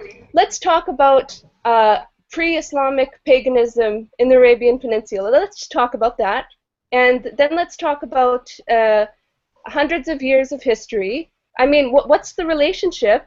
Okay, ISIS is this way because in the year 600, why don't you go back that far? I mean, it's not relevant. If you want to talk about what to do today, here's what, okay, Muslims have to do X, Y, Z. Here's what blacks have to do, X, Y, and Z. I mean, why are we talking about the history of the black community? That's But not that's not related. It's not connected. That's not a moral argument. What's the connection don't to? you see, that's the point I was making with Sam Harris and his inconsistency. Well, he's Right? not When it comes to the inconsistent. black- No, he does. He says Islam is the problem. That's his premise of it. He says the ideology Right, and is a problem. black victimhood culture, which of course hashtag not all, black victimhood culture, thug culture, that is the problem. That's the problem for black people. And There black it is. people would say no, it'd be a generational problem, right? Because there's a generational oppression which leads Okay, to that. so ISIS is a generational problem, and so how are we going to fix that? I want to talk about how we're going to change that. Yeah. What does it matter? How many Okay, hundred then years? you look at history. You look at history. Okay, let's look at the Jewish community. The laws Okay. in Judaism are actually practically exactly of Sharia law, almost exactly. And people don't want to admit this. And if 'Cause you were it's to not true. reestablish the temple, Orthodox Jews will have to reinstate these laws by their That's religion. not true. That's not true. Jacob. I'm sorry, Abu. I'm sorry, Abu, but that is simply not the case. Maybe you All right, haven't what's your studied problems Judaism with this enough. law? What's your Um, problem with this law? You know, there are no down the list, there if there you are no laws within halakha, which is a Jewish law, right? Like Sharia, which is Islamic law. There are no laws within halakha which say that you have to cut off the hand of a thief. Okay, there was nothing like that, or mutilate the hand. That's you only know, one issue. For the adulterer, there- you're supposed to there- stone the adulterer. For the blasphemer, you're supposed to stone the blasphemer. Okay, but yes, here's the thing. but hold on. But in Judaism, there's been evolution. There's been evolution in that and reinterpretation of that. Some of those, yeah, absolutely are similar. However, the fact of the matter is that they're not observed. They're not observed, and it hadn't been observed, Here's- anymore. here's- They've And been in Muslim reinterpreted. countries- in the I Muslim gave an countries, it's idea. not Hold on, observed now. everyone. Shh. Everyone, please, for a moment. Yesterday, I gave an example. Abu, you weren't present. I gave an example of the fact, for example, within Jewish law, you do have an eye for an eye, tooth for tooth, right? Similar to the Hammurabi Code, right? That slightly predates it. Okay. Perhaps in the beginning, that was actually, people might have took a literal Jacob? translation. Jacob, if I'm allowed to stop you for a minute, sorry. Sarah, can you please mute or something in 50 Shades? Because he's not there. I don't know his how to do microphone that. is working. Yeah, but his microphone is working, and I'm pretty sure it's not there anymore. Oh, he's there. Or you muted him. I don't know. Yeah, okay, good now. Continue, Okay, Jacob. Okay. And so originally, the original interpretation might have actually been, just as it's written, an eye for an eye, a tooth for a tooth. In other words, if you cause, whether intentionally or not, the person to lose a tooth, to lose the use of their eye, or other body part, of course, that's just an example, right? Eye for eye, tooth for tooth, it's representative of any bodily harm. Okay. That may have been the literal interpretation may have been the interpretation in the beginning. However, early on, thousands of years ago, that interpretation changed. And what has been taught in Jewish law, because Jewish law has evolved with the times, and actually, it seems perhaps in many cases to have been leader almost in in ethics, per se. But anyway, the point of the matter is that it stopped being interpretation of, okay, well, you caused that guy's to lose his eyesight, so now we're going to pluck your eye out. No. That was reinterpreted, and for thousands of years in Jewish law, that verse is interpreted as monetary compensation. If the person is found guilty of causing that person bodily harm, then a determination is made. It's going to sound similar now, right, to modern law.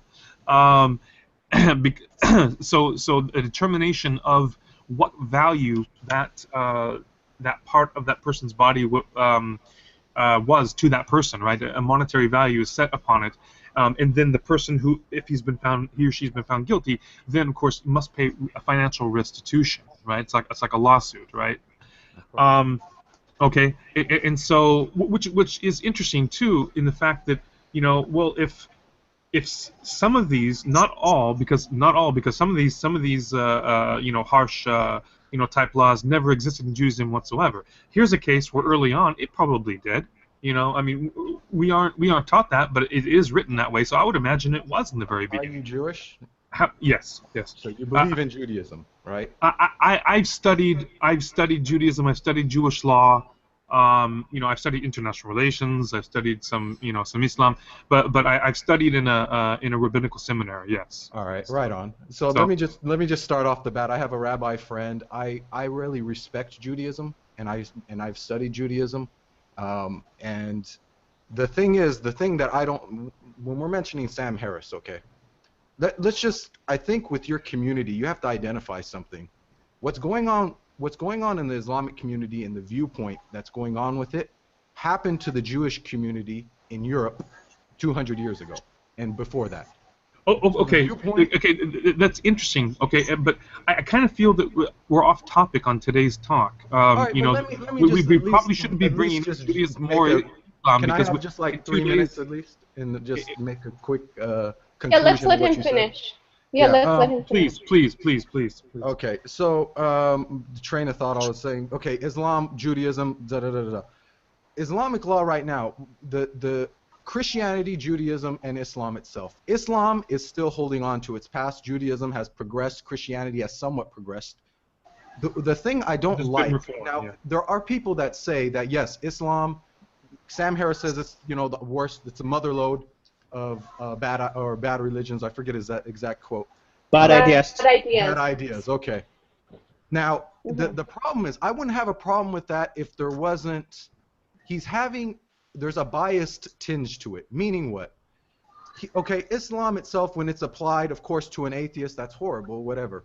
But the same thing is done, you can say the same thing as previous Judaism, not the foundation of it now, and previous Christianity.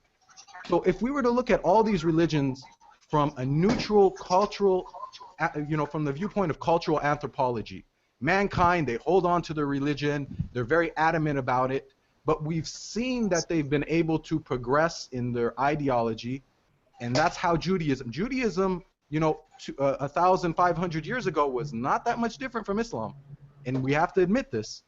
And so, if they were able to I don't agree.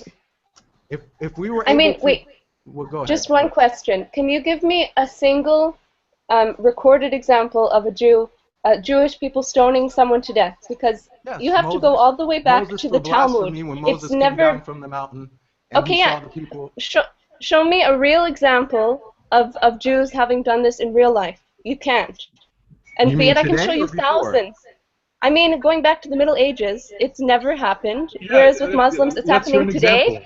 It's happening tomorrow. It's happening in a year from now. It's happened yesterday. It's happening with Muslims on a daily basis. It's never happened with Jews. It's never happened with Christians. Christians have never stoned people to death. People at the stake. They killed homosexuals. They killed people for witchcraft. They killed people in the Inquisitions for blasphemy. Oh, sure, but the Inquisition is okay. Yes, but again, if you study medieval history, I mean, it's not comparable. That was a portion of Christian history. It's definitely an aberration. That's not the history of Christianity. Is not conquering by the sword and executing people for blasphemy. There's no such crime in Christianity for apostasy. The crime is even the crime for murder, it's pilgrimage. In the Bible, in Judaism, pilgrimages. That's what a medieval priest would tell you is the punishment for murder is a pilgrimage to Jerusalem. What does Islam, medieval Islam, tell you is the punishment for murder? Tell us. Wait, what? I'm Judaism, saying you kill. Okay. I'm talking about Christianity. Jews I can't find a single real life historical example of Jews carrying out these horrific types of religious laws. I can't find a single one. Christians. Does the life of Brian count? Well, see, look.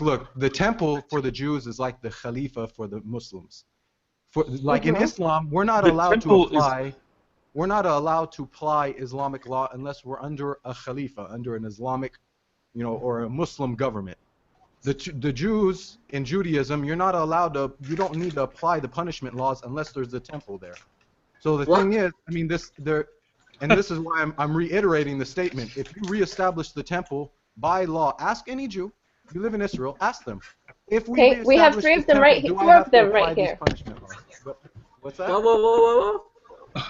I said no, you wouldn't, because in Judaism there's a process by which, tell me if I'm correct, Jacob, certain laws can be abrogated, given a certain community consensus and whatnot. For example, in Judaism it's not allowed for a man to have more than one wife. That's not what it says in the Bible, but Jewish law has came to the consensus in the Middle Ages. It was decided that at least in the Ashkenazi community, it's religiously forbidden. France, it started in France, and it was in Ashkenazi communities in Europe. It was in Jews who were exiled from Israel who ended up in Europe only. There was a ban of about 1,000 years on having multiple wives. But in truth, it wasn't that decree wasn't made just all on its own. In some cases, it was due to contemplation, on that topic. In this case, it was reactionary to protect the Jewish community because the Christians looked askance at it. They looked at that as a bad practice to marry more than one wife, and so Jews in Europe adjusted to that. Whereas Jews in even though very oppressed and under Islamic occupied countries in the Middle East, because of the fact that multiple wives was something culturally accepted there wasn't that problem, and the Jews didn't have to change any practice. And so some Jews chose to have those could afford did have multiple wives in the Middle East. However, in Israel, since the reestablishment of Israel, the official law is that bigamy, right? Multiple wives is not allowed. It is illegal according to the law. Also, Jacob, if the temple, we know that capital punishment was basically abolished in Judaism when there still was a temple. So it's not the case that if the temple was dropped from Hashemayim tomorrow, that people would be executed for any sort of crimes. Capital punishment was not was starkly uncommon, even during the temple period, almost unseen. There was a comment that I actually, again, yesterday, I believe I mentioned it. There's a comment in the Talmud that dates back, to 1800, 2,000 years ago. That in fact does say that a Sanhedrin, now that is the superior court and religious court, right, within Judaism, within Israel, it used to be. If that Sanhedrin, if that court with the people on it, the learned, rabbis and Kohanim, the Israelite priests, if they convicted, handed down the death sentence, Abu, to one individual within 70 years, or excuse me, more than one within 70 years, that was called a bloody Sanhedrin. That was just a bloody court, a bloody superior court. Right. Exactly. Okay? So the Jewish community appears, from what we can see, evolved, the sense of worth to human life early on. Definitely. I mean, from a theological standpoint, though, okay. And look, I as an individual, I respect Judaism because I see the connection between that and Islam, and even a lot of rabbis that I speak with actually see that as well. And I just say, look, and there's Muslims that actually interpret Islam just like Judaism did, and there has been a cultural progression and evolution. That's why you have in Malaysia and other countries like that. You don't have misogyny like you do have in Saudi Arabia and other countries. So there is an ability to progress there. All right. This is my emphasis. And what's good for the goose Malaysia. Hold on. Okay, What's good for the goose isn't good for the gander. You know this statement, right? So what was done from a theological perspective, you guys have to understand this, that God, your God of Israel, allowed that, even though you might not have applied the laws. So theologically, if you're going to call that thing evil being applied, you would have to be pointing at your own self and your own religion, saying that that's evil because your God allowed it. Your God allowed Moses, when he came down from the mountain, he stoned 3,000 people for blasphemy. Okay? He stoned 3,000 right, people which is terrible. Wait, can we check the... Can we check the... Tell the Jew that. I'm completely lost. I'd like to interject What the as a debate basic- even is. I need to respond to something that I wanted to respond earlier None to. of this happened. This is all made up bullshit. Sorry. Continue on. Okay, Abu. Okay. Thank you, James. mentioned- I agree. Okay, Abu, you mentioned you made the claim that that if the temple were rebuilt tomorrow, that all of a sudden, you know, all these laws, including the laws that have been reinterpreted already, okay, would all of a sudden have to be applied, and that's not true at all. I'm sorry, but it's not true. And first of all, there would have to be which denomination. I said a group of people. There would have to be don't believe that the laws or the temple can be reestablished until the Mashiach comes. Right, yeah, that's a galut and exile type mentality or whatever. Yeah, but there is another group, and you have to bear in mind that they believe that the God of Israel, to support them, they have to apply those laws. They have to do the sacrifices. They have to keep up with the sacrifices. Yes. And in fact, if they don't, I then will the tell punishment you of that God comes upon them. They don't have to do it, but they'll believe. The Orthodox They do make sacrifices once in a I while. will tell you, Abu, that two-thirds of the mitzvot, two-thirds of the 613 commandments in Judaism, two-thirds have to do with actually the temple. Fully two-thirds. Okay, so absolutely, there are lots of aspects of Judaism that aren't being applied at this time, and that are, you know, that some Jews might look at as well. Look, you know, we're not being you know, we're not obeying God because, you know, we're not applying these laws.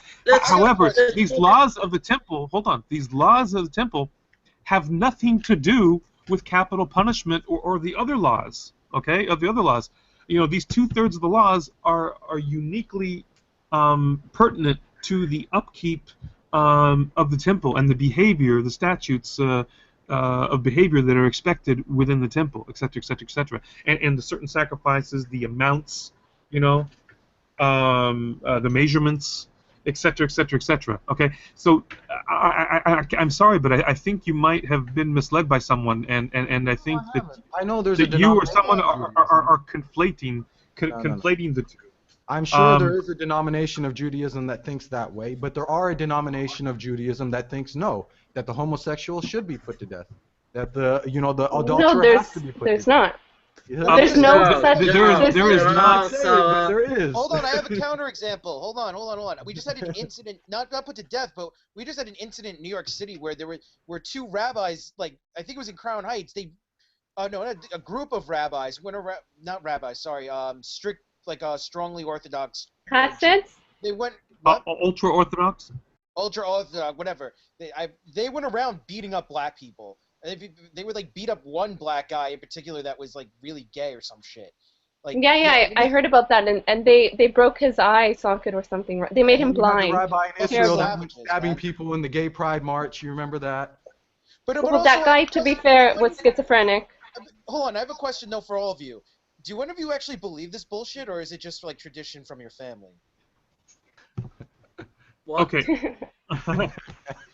You mean if we're religious? This is magic we're talking about. You guys are talking I'm about agnostic, magic so no, person. a definite no. Okay.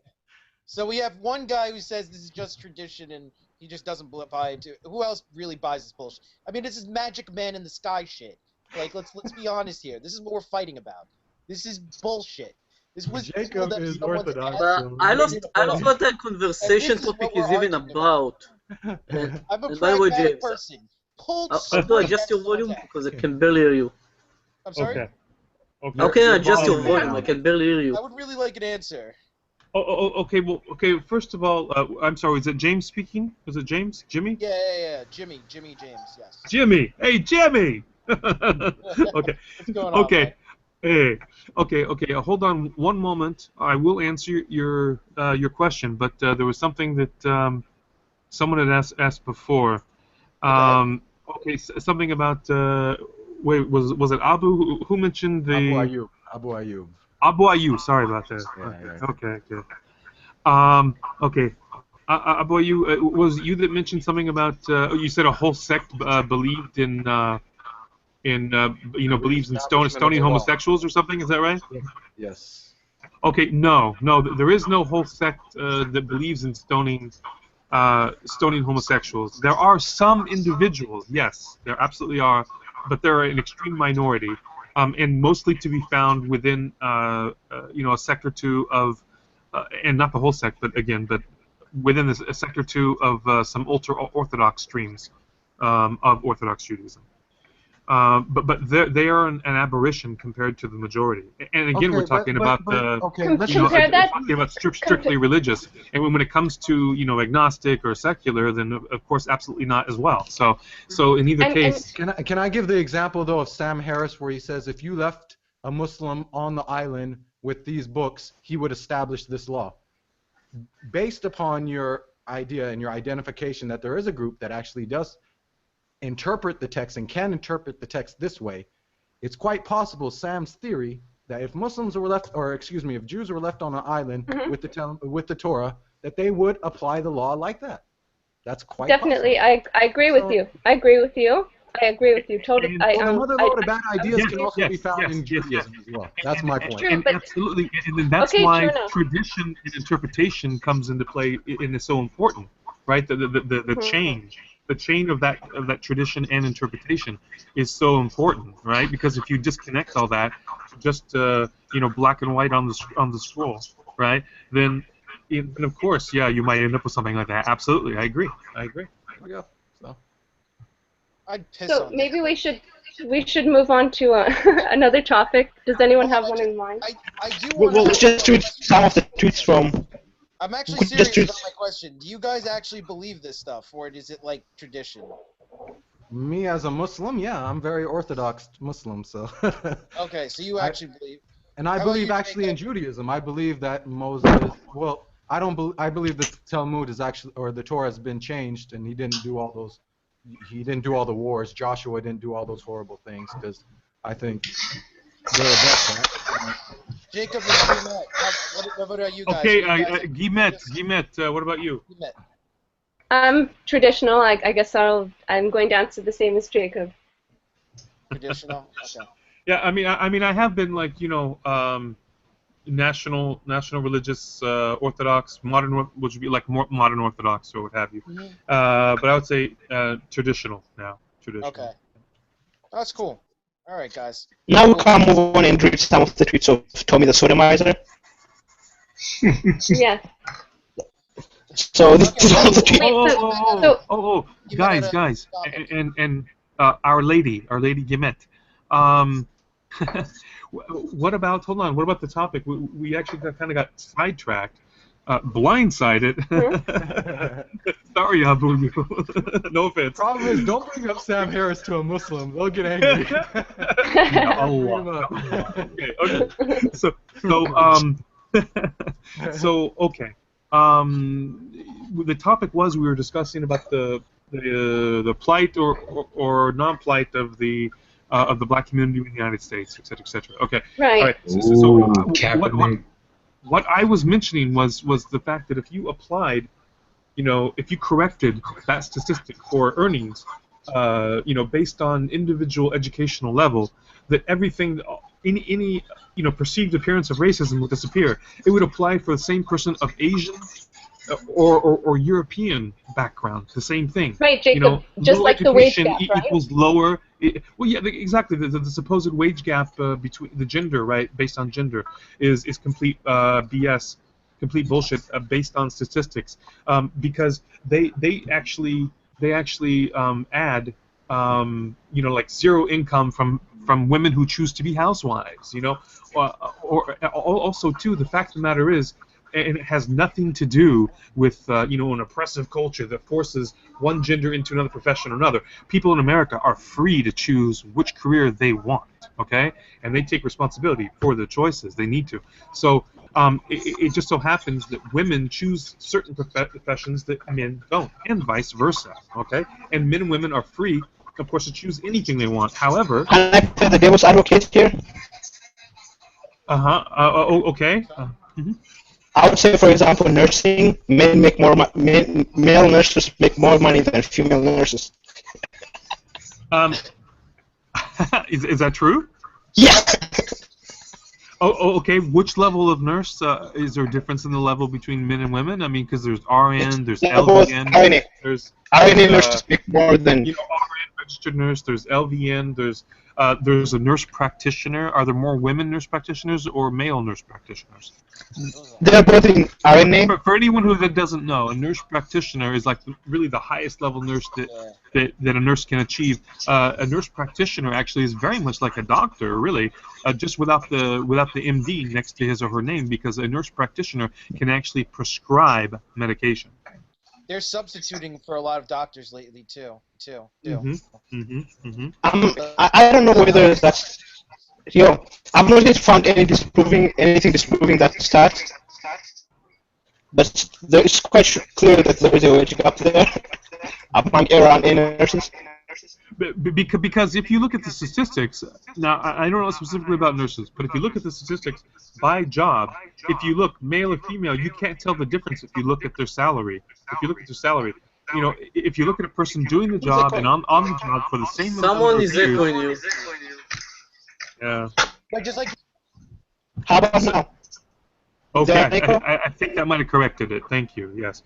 Yeah, I think everyone should use their earphones and headphones. Because otherwise we're gonna get reverberation from the speakers. Yeah. Okay. I don't know what the cause is. One of the explanations I have is that it might be the place they live in. But there is definitely a $10,000 difference between what male RNs make and female RNs make. But I don't know the explanation, so I'm not going to pretend as if I know the explanation. Or I don't even know if the explanation is sexism or anything like that. I'm just saying there is some wage gap there, but I don't know what the cause is. I've not studied the cause, so.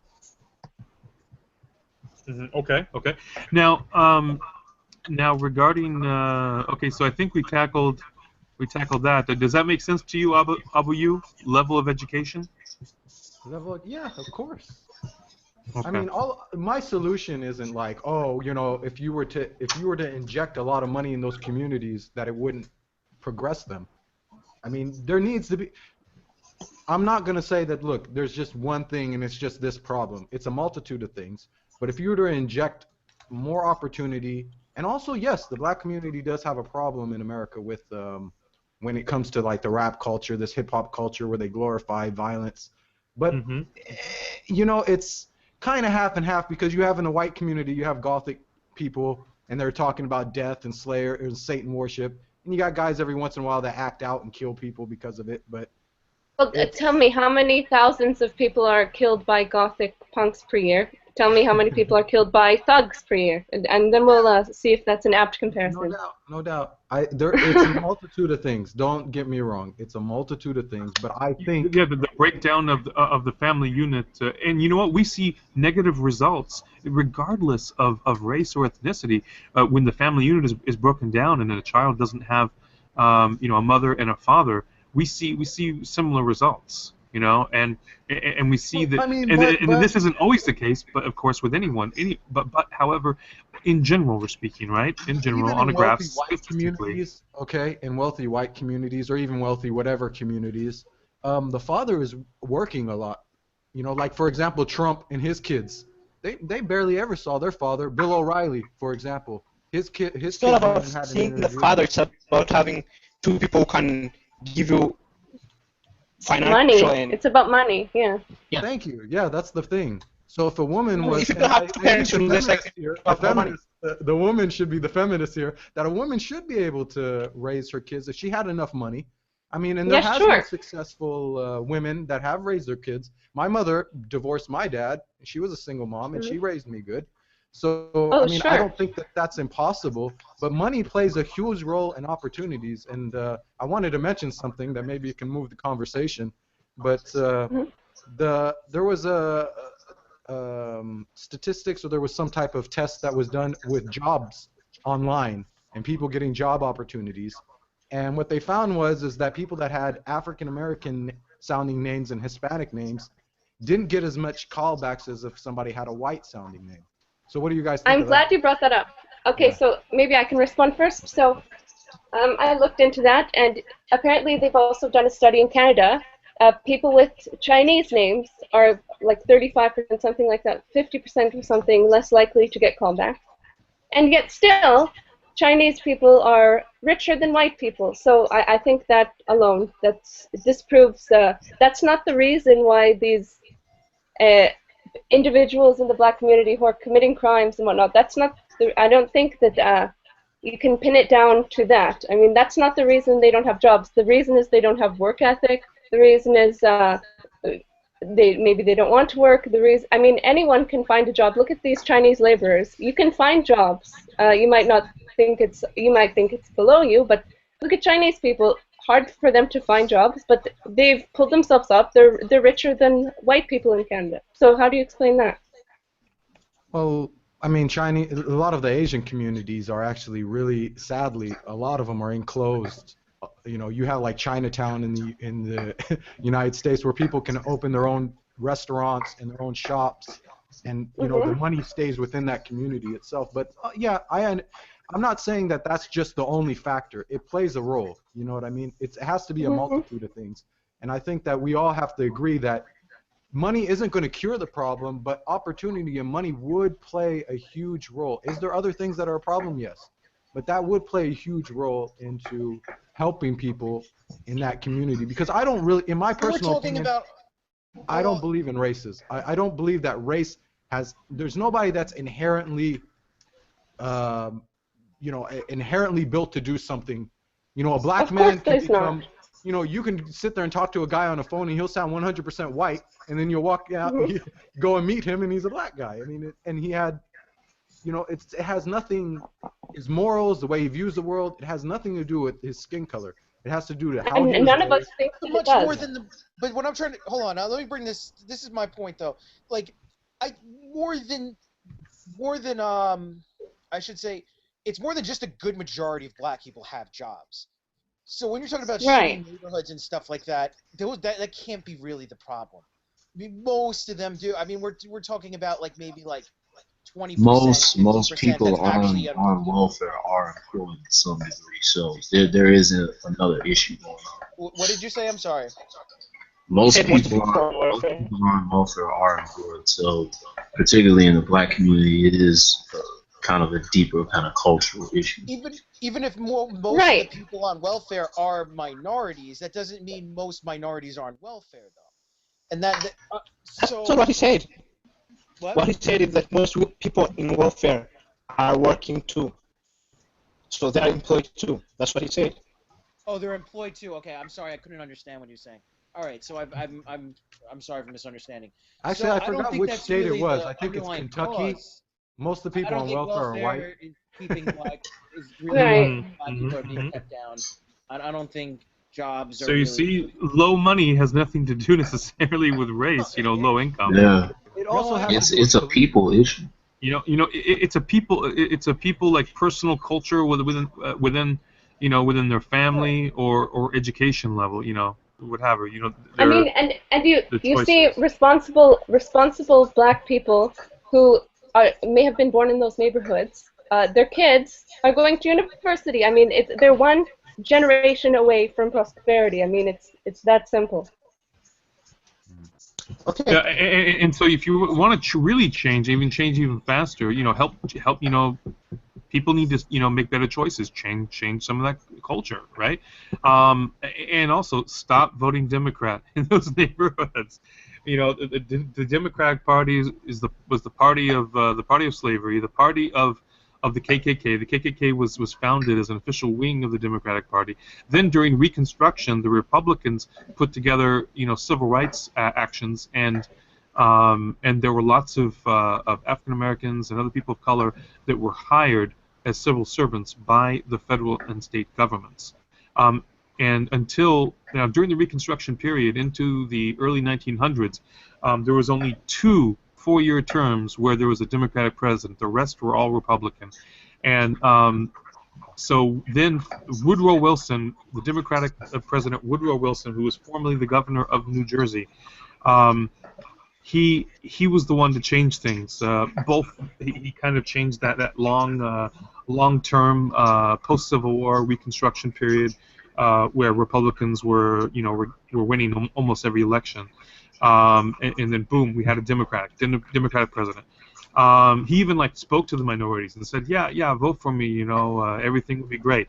But what he did as a Democrat, what he did when he won the presidency, is that one of the first things he did was he fired. He had some racist comments too that they don't need to be repeated, but I mean, just I think you can accept me at my word that he was racist. He fired all people of color from their federal and then soon state level civil service jobs, which also, of course, caused a bit of poverty, right, massively overnight for large groups of people, unfortunately, there. And then you have the Democratic Party changing a little bit and deciding to offer entitlements for, really for nothing, but just for the person's vote, right? And so the Democratic Party, they're happy with their votes, etc. And since that period of entitlement, the 1930s or what have you, you see these people stuck in these communities stuck in cyclical poverty. Now, yes, there's still a way out, right? Go to university, right? If people can find the resolve with themselves and reject maybe some of the culture, that it's uncool to be smart, uncool to learn, whatever. If they can reject that, yeah, they're one generation, away from, in fact, their own generation, away from poverty and into prosperity, as Guillemette mentioned. So we have this still, in a way, the Democratic Party with the entitlements, just interested in votes per se, for the most part. It's still a problem because it's kind of in a form of enslavement. It's hard to get past the entitlements, right? You have just enough to survive, but that's it. You can't prosper. Does that make any sense, Abu?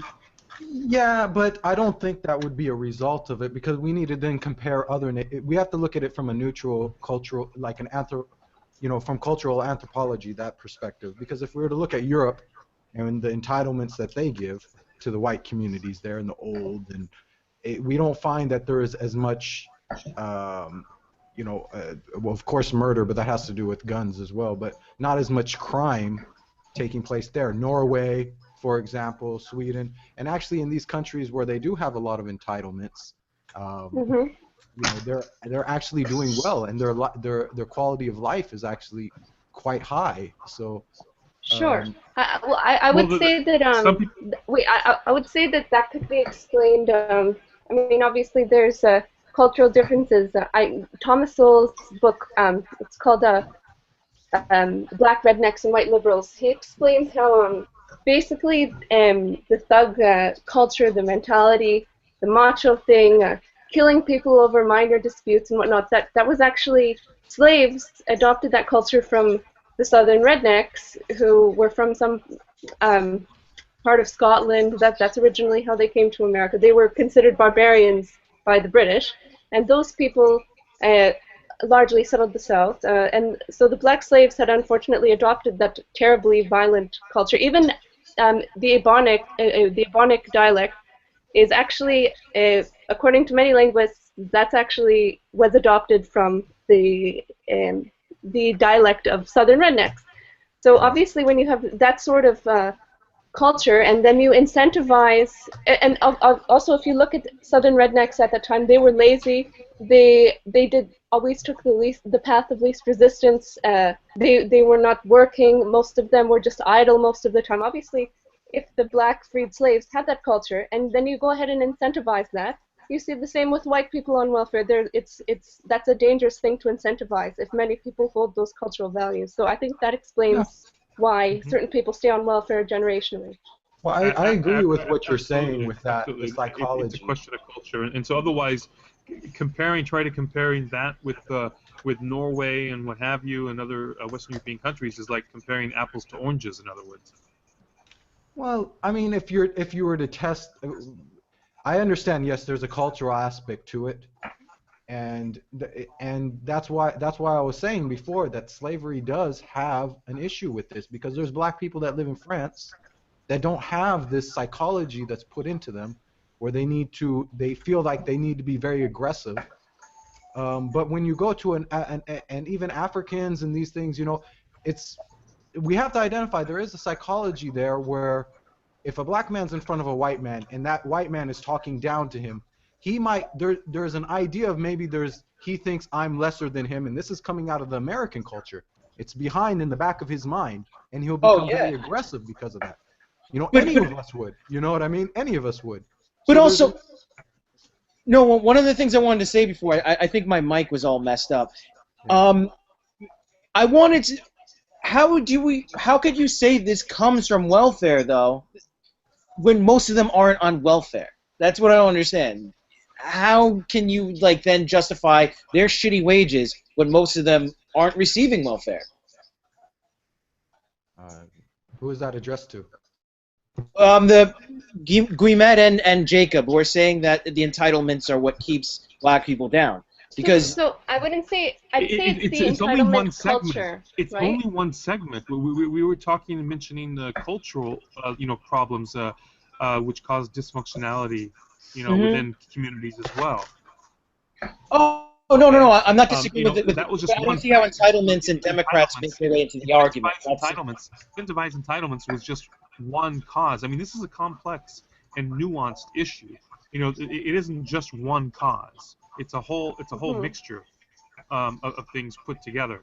Right, but it's got to be a non-factor. I mean, if those people, I don't see it as a factor at all. I think that the Democrats being blamed for it. I don't see the connection. I just don't. You should see the video by Turd Flicking Monkey. What? You should watch the video by Turd Flicking Monkey where he compares the Native American groups that are on entitlement programs with those that are not. And then he shows the cultural differences within them. Mm-hmm. Yeah, and so, entitlement programs are strongly correlated with violence. Mm-hmm. I find that I would like to see those studies because I'm pretty. Economics is a subject I'm pretty well rehearsed in, and some of the social stuff. I find that very difficult to believe. Can you repeat any of what them he said? Spaniards or something like that? I mean, look, even the people that aren't, receiving the entitlements and that, have, low wages or whatever. Look at your educational level. Like we said, educational level, personal choices. Yes, you have the entitlements, but you also have the culture. I mean, look, give $20,000. Give $20,000 to one person, and he or she may choose to spend that on a $20,000 car, or who knows, or maybe a $15,000 car and spend $5,000 on a drug binge, for the last 4 months. Okay, give $20,000 to another person, they might spend $2,500 or $5,000 of that money on a vehicle, and then they might invest the rest of that. Into a business, to start a home business. True. But what does that have to do with entitlement? I just wanted to. That has to do with culture and I just choice. wanted to add, Jacob. I just read that 41.6% of black people are on welfare, and 82% of black households with children receive welfare. So I'm not where you're getting these most or not. But where? What do they define as welfare? What do they define as welfare? I guess some sort of public assistance. I'm guessing for the people with children, that incentivizes single parenthood. Correct, Aman? Let's see what we talk about welfare. The more you receive, right, of these welfare. Because I forgot to. There's like certain things. I think most people are actually like on what's it called? I think there's a broad definition of what's considered like entitlement and welfare, if I remember correctly. Like just being on Medicaid, I think is considered welfare. Then I'm technically on welfare because of that. And Medicaid is just like for people who don't get medical from working a job. That's all it is. So you have to actually go to. I'm talking about like actual like doesn't have a job on welfare. That's what I'm talking about. I'm talking about like unemployed and shit like that. Let's look that up. You guys heard about that?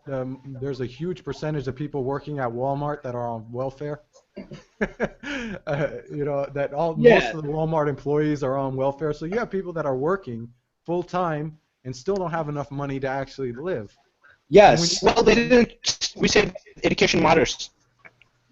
And then if you bring up someone's gonna have to do those jobs. That no matter what, people do have to work at Walmart no matter what. So it ain't fucking right to have those kind of wages and have people live in absolute shit, race or not. I mean there is a always have a middle class. You know what I'm saying? You know, I would like to see, higher wages, et cetera, However, wages are subject, to a large extent, not completely, but to a large extent, to the free market. Just as any product, the price for any product is determined by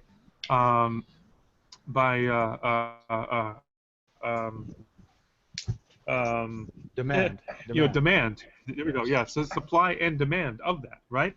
If there's a high demand or low supply, then there are some things that actually the price it's monopoly. The price is monopoly on. You're talking about is likely to be higher. Okay, the same thing with wages. Wages when you have only a few people who are skilled and qualified for that job, then there's much more room for negotiation for higher wages for that particular job. Okay, if you have a whole bunch of people that are skilled in that job, then of course you might see a little bit lower wage because people will just be happy to get to work at that job at even a decent paying level. Then that brings up the question though, does the free market work? Okay. Now a job at Walmart is an unskilled job. There is no special skill that person learned for that. It's not a career. It's a basic job. But when people have a quality of life, is the free market working then? Like, do you have to make certain adjustments to the free market? I'm not saying that to completely go away from the free market, but if people are living shitty, maybe there needs to be an adjustment made. I mean, we've had to do it before. We had to get monopolies. We used to let the free market run fucking wild with monopolies, and it shitted all over. We had to. So why not? Why not just? I mean, obviously we know that wages are not arbitrary. That's why we know a $2,000 per hour minimum wage is impossible. Why not just give people money then? Why force a minimum wage which actually reduces unemployment? Why not just give people money? No. That's not what I'm saying. Why is it better to other end of the spectrum? But you're already giving them money. You're giving them food stamps. I'm saying let's move this thing a little bit along. I'm saying that there's obviously a fucking problem if people have to live like shit, and you can't just come in and just say, oh, it's the free market. Most of the people have to live like. Okay, there'll always be an underclass though. It's not just free market; it's the level of education. You're talking about someone whose only available choice is unskilled jobs. Guess what? Because they're part of the unskilled labor force. Okay. 99.9%. Let me take what you say then. Let me take what you say. It's about education, right? So what if we made everyone more educated? What if everyone then strived to be more educated? Someone still has to work at Walmart. Someone still has to have those shitty jobs. Then they must requirement for. However, that is not the problem right now, is it? Yes, you're right. If everyone had there's a surplus of education. university education, yeah, that would be true. However, that's It's not already really happening. applicable. It's not really applicable because not everyone is at a master's, PhD level of education. There are still plenty of people who have no university education, or at least no undergraduate degree, no bachelor's. Yeah, they're getting bumped off already from what I'm hearing. Like with McDonald's basically hiring first degree, second degree students, like people who did a math degree or whatever, and they can find a job. Yeah, that's what I was. Yeah, sure, but so Ori- those people Wait, study gender So- studies. Sorry, Well, if you Nah, not all of them. Not all of them. And social justice Ori, one studies response- in a lot of cases. In a lot of cases. Although If you McDonald's is raise- supposedly if you actually force, paying a good wage comparatively. So. Mm. if you force a minimum wage, well, that obviously allows McDonald's to demand. I mean, if you raise the minimum wage to $100,000 per year, well, then McDonald's would say, okay, only people with PhDs in whatever subject can work 100,000? here. But they would. But I don't think that's. Well, I don't whatever, think it's not that's. our I think that's an unrealistic. You- I don't yeah, even but think. you're gonna I don't. work I'm not there. even saying that minimum wage is actually a viable solution. I don't know if that's true. I honestly am not saying that. I don't think. Yeah, but But I hear the arguments against it, and they don't sound very good for most you of would them. also see. Because I don't. It doesn't at have that to be point- $100,000 a year. It sets a bottom for the wage. Okay. So at that other point, people. Mhm. At that point, excuse me, I want to inject. At that point, we would see, Big Macs would be, $120 to $500 as well. to cover No, because that. no one would buy them, and McDonald's makes an obscene amount of money. The guy that's ahead of McDonald's is making an obscene amount of money. How much He's money not does he going to make? give up profit. He's not going to go out of Also in business. Walmart. He wants to still sell hamburgers. He's not going to turn away free money. If he charges Yeah. $120 a hamburger, no one's going to buy it. The owner of McDonald's make. Some of that money can go down. Some of that money can actually Wait. trickle down. Trust me Wait, on that. James. That makes a Oh. shitload. Okay, Can I ask you a so, question, so, if James? nobody, so if no one would buy $120 Big Macs or $300 Big Macs, then guess what? McDonald's would have to lower their wages. They couldn't afford to pay $100,000 a year. anymore. Aman wanted to No, ask I'm not saying $100,000 a year. I'm saying a reasonable wage, like maybe like 40, 50, something like that. And I don't think they would have to charge $120. That guy that heads McDonald's makes. Can I ask you a question? McDonald's Yeah, I'm revenue on that. worldwide in 2015 Wait. was $25 billion. What'd you say? Ori, McDonald's revenue, not profit, revenue, was in 2015 $25.41 billion. Yeah. How many employees does he have? Oh, How many employees does he have? So, Wait, McDonald's managers, I think, hold on, McDonald's managers, I think, Jacob, make anywhere wait, from wait, Wait, Jacob. Wait. How many employees does he have? Yeah, Give exactly. me a few minutes, I'll hell check of a out. lot. Yeah. I'm It sorry? doesn't matter what the revenue is, Ori. How many employees does he have? Yeah. Well, you know that Listen there's to- a huge income disparity, right? Though you know the income inequality is Wait, like. let's first listen to him, man. How many Really employees does gone higher. McDonald's have? 420,000. There are 420,000 McDonald's employees. Okay. Now let's see how much more they would make. How much they would make if we Exactly. fired the CEO per year.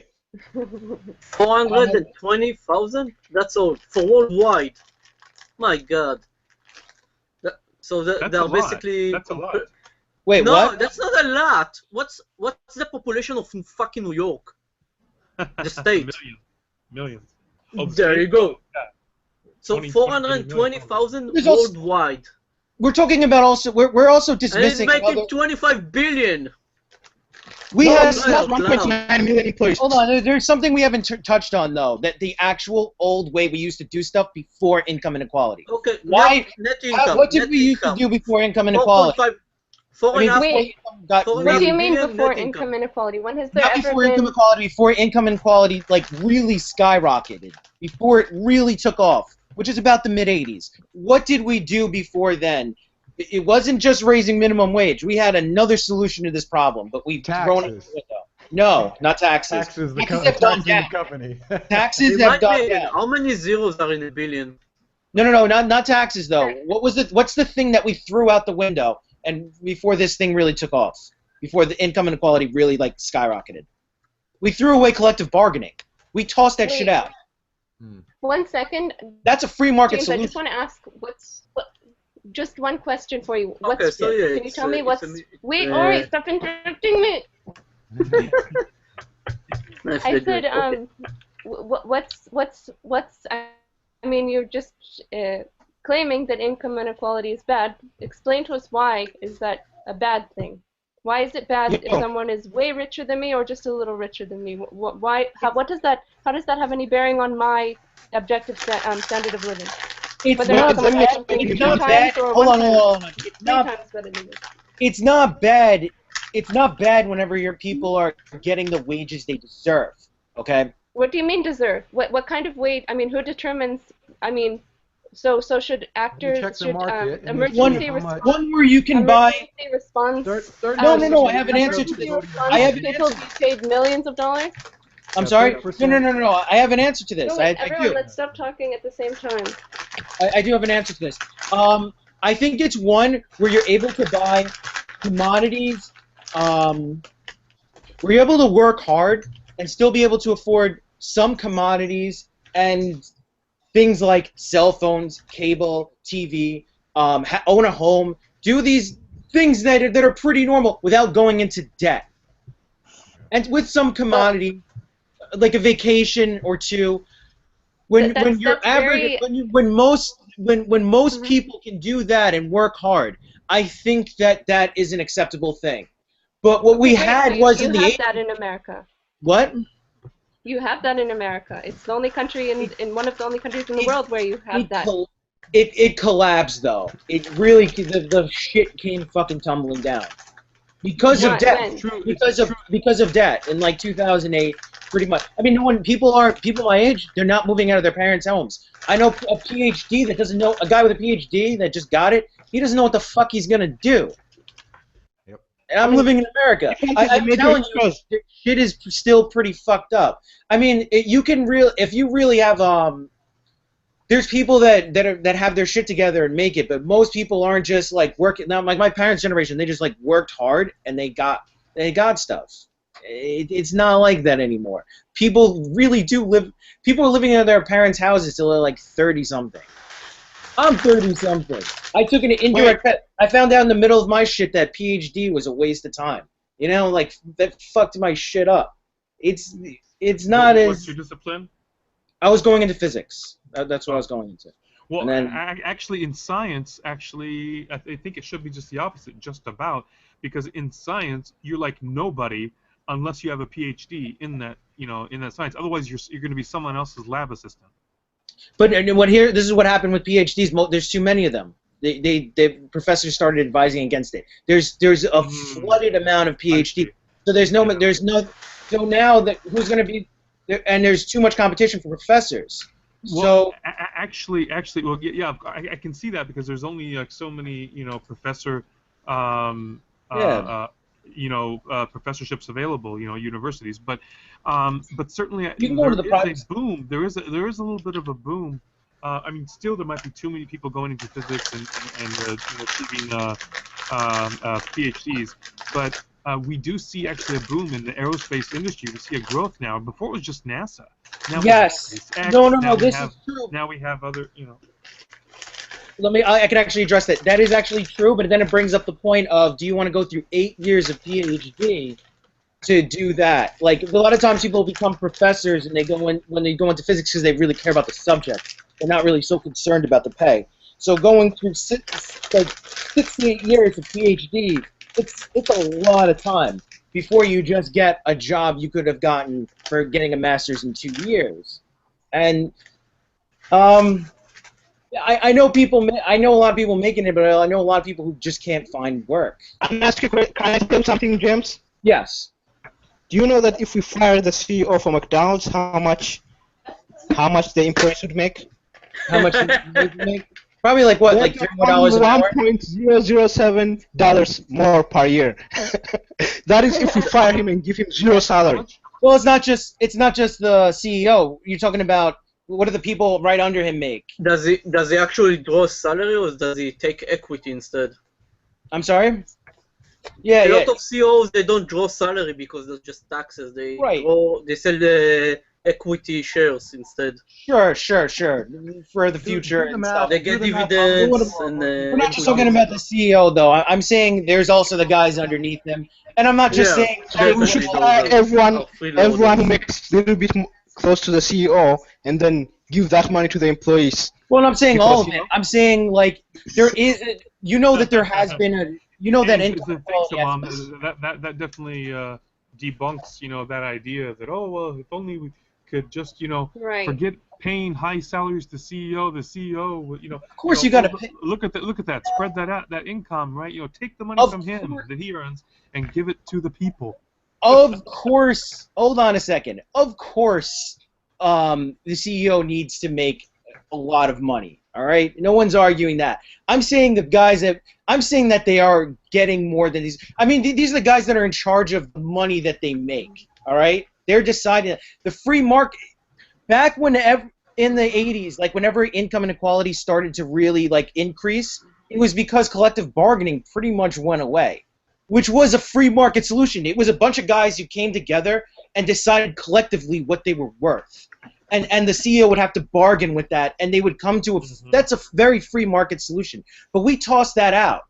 And we tossed that out because of a lot of corruptions with unions. Unions, job security and your ability to bargain your wage came as a collective package. And that was bad because job security was way too much. Now, this didn't just go... it didn't necessarily mean that McDonald's had a union that they got the wages they deserved, but it set like a precedence in other jobs that did have unions, in supermarkets and such like that. And once we got rid of that, we got rid of our free market solution to people getting the wages they deserved. Okay, and but here's the thing with unions, though. I'm sorry? Here's the thing with unions. They're kind of against the First Amendment in a way because people are forced into unions. You don't have the choice to say, I don't want to be part of this union. Now, what I am saying is, but you see what I'm saying is that a lot of this extra baggage from unions, tainted. Plus, unions have even ruined our education system in a way. Collective bargaining. Does that make sense? A lot of that stuff was bad baggage for collective bargaining, which was really good. And if you look in even like economic text, like I have an economic textbook and like.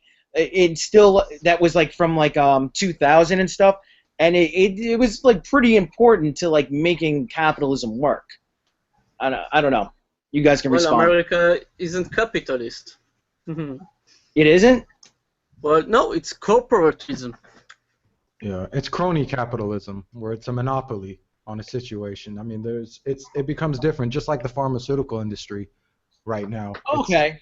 Horrible, the situation that's going on with the pharmaceutical industry. And they Sure. have a monopoly on it, So just recently there was a report that came out that these EpiPens that used to be $50 has now been shot up to $600, and people don't have a choice. Right. Welcome to mercantilism. Yeah. So there's crony capitalism needs to be checked. See, the problem is if you have capitalism unchecked and unregulated, it's an immoral. No. It's not. It's not. It's the very flaw in unions and government and everything. Human nature, corruption. This is why we can't have nice things. That's the real problem. It's America is the best you can get. If you're looking at companies as just as a person, like in the United States, what they say is the companies or businesses are people too. Yeah, which is bullshit. Here's the thing though. If you want companies to pay taxes, you have to consider them people as people. Yeah. Tell me one creature that's not a person that pays taxes. What's that again? Tell me one creature that's not human that pays taxes. That's not human. Right, but it's a fair point. It's a fair point. I mean, taxes have a point, though, don't they? You guys don't agree that taxes have a point? I'm not saying that taxes don't have a point. I'm saying that if corporates are to pay taxes, they have to be considered human, because there is no anything that's not human that pays taxes. But see, what humans have, that's just one end. If humans, we have something called a moral compass, whereas corporations, their moral compass is based upon profit. So if that's their sole meaning, they don't care that you're going to be thrown out on the street. We all want more profit. as far as I see it, so if corporations are not considered people, what if me and Aman create a corporation? So should we not be allowed to, as Dinesh D'Souza says, should we be not afforded the right to make a movie and have protection for the people's right to see our movie? Are we not allowed to use our profits towards a belief, a cause which we believe in? Why ought we not be allowed to? Corporations are groups of people. I don't understand. You kind of get very spreader. If you make a movie, then you are protected by America's first right, basically. If a corporation makes a movie, what if I'm a corporation? What if 5 friends and me, we're individuals? Why aren't we allowed to have a right as individuals, our corporation, to donate money towards things, to do all sorts of things? You can donate money, but again, we're going all the way back again and over into lobbyism, into corruption, to give people money, a living wage. Corporatism. They don't care. They're going to make as much money as they can. A corporation. Yeah, that should be their motive. If it was a person, I remember what would be a slave driver. That's actually, if they could, and if the law allowed it, if you were to really follow the structure of what capitalism is, if they were allowed to have slavery, they would use it and employ it. No, they don't use slavery because slavery doesn't work. And employing people in Indonesia and in China. That's why you have Apple making, outsourcing. Wait. Back down now. What we call slaves in Malaysia prefer our quote-unquote slave salary over the salary that they make from the local industries there. But so what you call slavery? They're trying to move in that direction. Corporations and even Obama, they're trying to move in that direction where they can employ people in Malaysia, because they should. But what's the problem? Yeah, that's great. I support that. They're going to go. What's wrong? Wait. What's wrong with going into a country like Malaysia? Do you know that people there are making so little money? Usually, when big corporations hire there, they're paying 75% or more. Their wages are 75% or more above the local wages. But thousands of people are sending resumes. People are voluntarily lining up in droves. They want to work there. They're poor people. They have no opportunities. Yeah, but so what's your alternative for these very poor people? The alternative is that they burn their fucking government and get them to move their assets so they don't end up in a hole like that. What do you mean, Ori? What? It's not the corporate. You're saying like, oh, the corporations are so nice. They're giving jobs. That's not the corporation's job. That's the Malaysian government job. They should go and fuck the government up and make them. Make America great again, or Malaysia. That's not what I'm saying. I just had to make the joke, but like it's not okay. So the corporation go there because it's profitable for them, but then you fuck up your own country. How is it fucking up America for McDonald's to operate in Malaysia? They think about Marxism. Marx was very wrong. Marxism is very trash, but it does point out the many bad problems existing in it's not capitalism, it's mercantilism, because that's what's going on. And you're saying, what's wrong? Can you tell me how does it hurt Americans if McDonald's hires people in Malaysia? Because you're profiting local manufacturing. I can answer this. Local manufacturing, your entire economy is basically, that's what whereas America is right now. I can answer this. They are held by the balls by China, because that's what the manufacturing is. Okay, great. Okay, Ori, that's manufacturing deficits. I have a deficit with the grocery store. What does that? It's not. It doesn't tell you anything. If we were to manufacture McDonald's hamburgers or whatever, any X product in America, why do you want that? Do you want to pay more for that? I personally don't. I want things to be manufactured in whichever countries can do so most efficiently at the lowest cost, because that benefits me. It benefits people in China. It benefits And, people all over the world to Uh-huh. have Yeah, their but- manufacturing but- done and- at the Can I ask you a question, Harry? But then you are very much thinking, oh well, this is our laboring jobs, so I will just have the intellectual jobs. No, you will just What are you get talking? stripped. What? This is You will short-term just What are you get thinking. talking stripped about? because you're thinking short term, but long term they'll strip you out of every job you have because the corporations don't give a fuck if you have a job at all.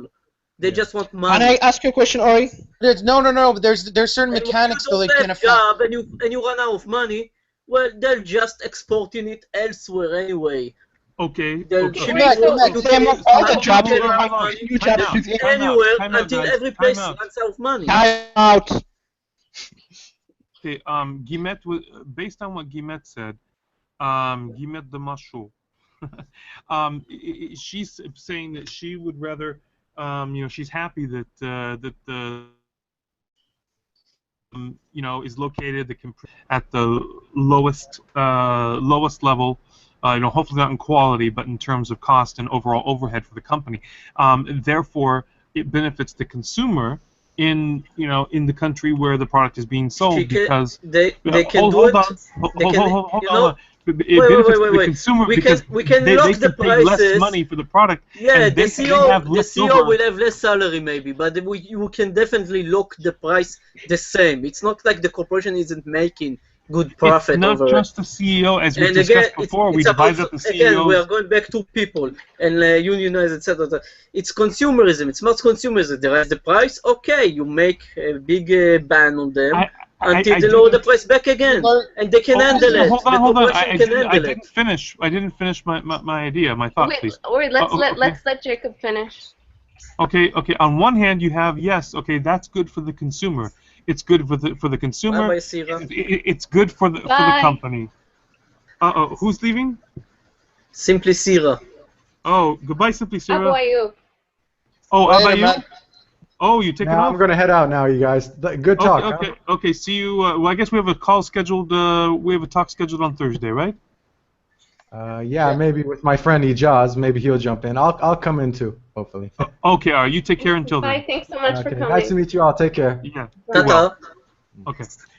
All right. So on the one hand, yes, it benefits the consumer because they get to purchase a lower product, lower price product, and they have more money to spend on other things, other items, other choices within the economy. Okay. And it's good for the company because they get to spend less money on overhead, right? And they will probably actually pocket some of that savings, right, of having it manufactured in another country. They'll probably pocket some of that savings, although again, they're not going to price it completely the same because they want to, they want to outmaneuver the competition, in their market, in the local market. Okay. However, and now let's look on the negative. Okay. On the negative side, obviously, the workers who would be working at a plant or at a factory for example, locally, whichever country locally is, in this case, the United States. Okay, obviously, people that would be working those jobs, they could possibly be losing out, right? I mean, that's the negative of that. Right, and we're not just losing like people. When people do lose jobs, it also increases the what's it called? It lowers the demand of labor, and when you lower the demand of labor, you lower wages at the same time. It's a supply and demand thing. So Can I ask there's you a question, surplus James? of labor can actually a surplus of labor decreases wages. So Can I ask you a question, James? I'm sorry? Can I ask you a question? Yes. Where do you live? New York. New York How City. many percent of the things you buy are from America? No fucking clue. I'd never even check. Yeah, see? But you want the corporations to be loyal to the country, yet you're not loyal to them. That's very hypocritical. All right. Jesus. I mean, that brings me the level of hypocrisy. No. Well, in a way, Okay, let me I more agree with him. specify. I agree with him in a way. Smart consumerism wasn't being- is part of the problem. I don't think I was That's too the- clear even before. Whenever I was talking Thank about you. like the corporation, when I was Thank talking you, about before, when I was talking before about the corporations and like McDonald's and stuff, my main point is, I think one of the things that happened in the '80s with this income inequality, like is that McDonald's owners decided how much they deserve, all right? And then they decide how much their employees deserve. That's a little bit twisted. Once you get away from collective bargaining, that's the kind of world you're going to live in. It's really fucked up. If you put me in charge of how much money I deserve, like, I'm always going to give myself more than I should get. I mean, okay. More than you deserve. Let me tell you this. It's going to come at the sacrifice of my employees. Okay, let's say this. Let's say that you have 4 children, and then you give less food to your children than the way you give to yourself. Should the government come in and tell you that you have to give more food to your children than the way you give yourself? Right, but I'm not proposing that the government should be the solution. I'm saying that people should come together and form collective bargaining. Collective bargaining is different. Okay. Should people come together to your home and tell you how much you should feed your child? But it's also a false equivalency. How is that really? I don't see parallels. The parallel is that the person who is making the decisions should have more power. The person in power should have the ability to make decisions and the responsibility. And the responsibility comes with the rights. Every responsibility comes with a right. Gilmet, are you eating yogurt? But how can they get paid? How can people get paid what they deserve? Which is really the most important thing. Which is more. You don't deserve anything in nature. You don't deserve anything. You have to know this. Well, you don't deserve the anything. answer to that question. Well, first of all, you don't think people deserve money. You don't think people deserve. It's so arbitrary. You know, it's so arbitrary. You know, what does a person deserve? There's so many ways that you could measure that. You know, okay, and the result would be different. Right, and supply and demand is a good way of usually doing such a thing, right? Let's make it simple. What you deserve. Which is what collective bargaining did. You deserve to, if you work full time, like 200, 250 hours a month, something like that, right? Mm-hmm. You work full time every day of the week, except one day. 160 hours. Yes. Let's see. In Israel, it's like a 48-hour week, basically. Right. And most people work like 50 and upwards of that. Exactly. 56. They usually work on Yom Shishi on Friday. Which is part of the weekend. It's supposedly Friday is like Friday is like Saturday for Americans. Exactly. Yeah, supposedly it's half a day, but you work a full day in minimum wage jobs. Anyway, in like all the catering industries, food industries, Walmarts, etc. Anyway, the point is, if what you deserve is that if you work every day of the week, 6 days in a week, full time, that's like 9-10 hours a day, you deserve to have a wage that allows you to rent a house, nothing big, okay? Right. And you should be responsible not to make like fuck ton of the children, of course. Right. So you have like a house, 4 rooms, I guess, 2 kids, 1 room for yourself. Okay, here's the thing. That's reasonable, right? You should have the ability to buy basic food. Okay, I agree with that. That's what you deserve. I agree with that. You deserve that kind of salary that allows you that. That's it. Sorry, I agree with that, and we have that in the United States. In my state, I've seen people working in minimum wages, and most of them live normal lives. Like, except Walmart. They might not afford the most fancy things, but they live normal lives. They're not dying outside of hunger. Which state do you I don't know about other states, but in my state, that's the case. That's a great state. Let's all move there. Mom, which state do you live in? Ohio. Ohio. Okay, Midwest. But do you guys know like how a resort state, right? I think like Golden Age retirement. No. No, there's some parts that have retirement, but not the most Florida, part. right. But anyway, by the way, sorry. If I can regress a bit, earlier I think you, James, or maybe you, Jacob, apologies, you said something about capitalism has to be regulated, and I think that's I disagree on that, and that's why you don't have capitalism right now, because you don't really have a free market. There are so many regulations, and of course, enter corruption. The regulator is in the corporations pocket. Yeah, I think it was James. So it's not really capitalism; it's mercantilism. If you had an actual authentic open market, if you had actual capitalism, then you probably wouldn't have that much regulations. And yes, you did need some regulation, or rather, no, so not regulation, supervision. But again, corruption makes this problematic. So what? So when I said problematic, monopolies. Good observation. Yeah. The example I gave before is monopolies. Are we okay with that? Definitely not.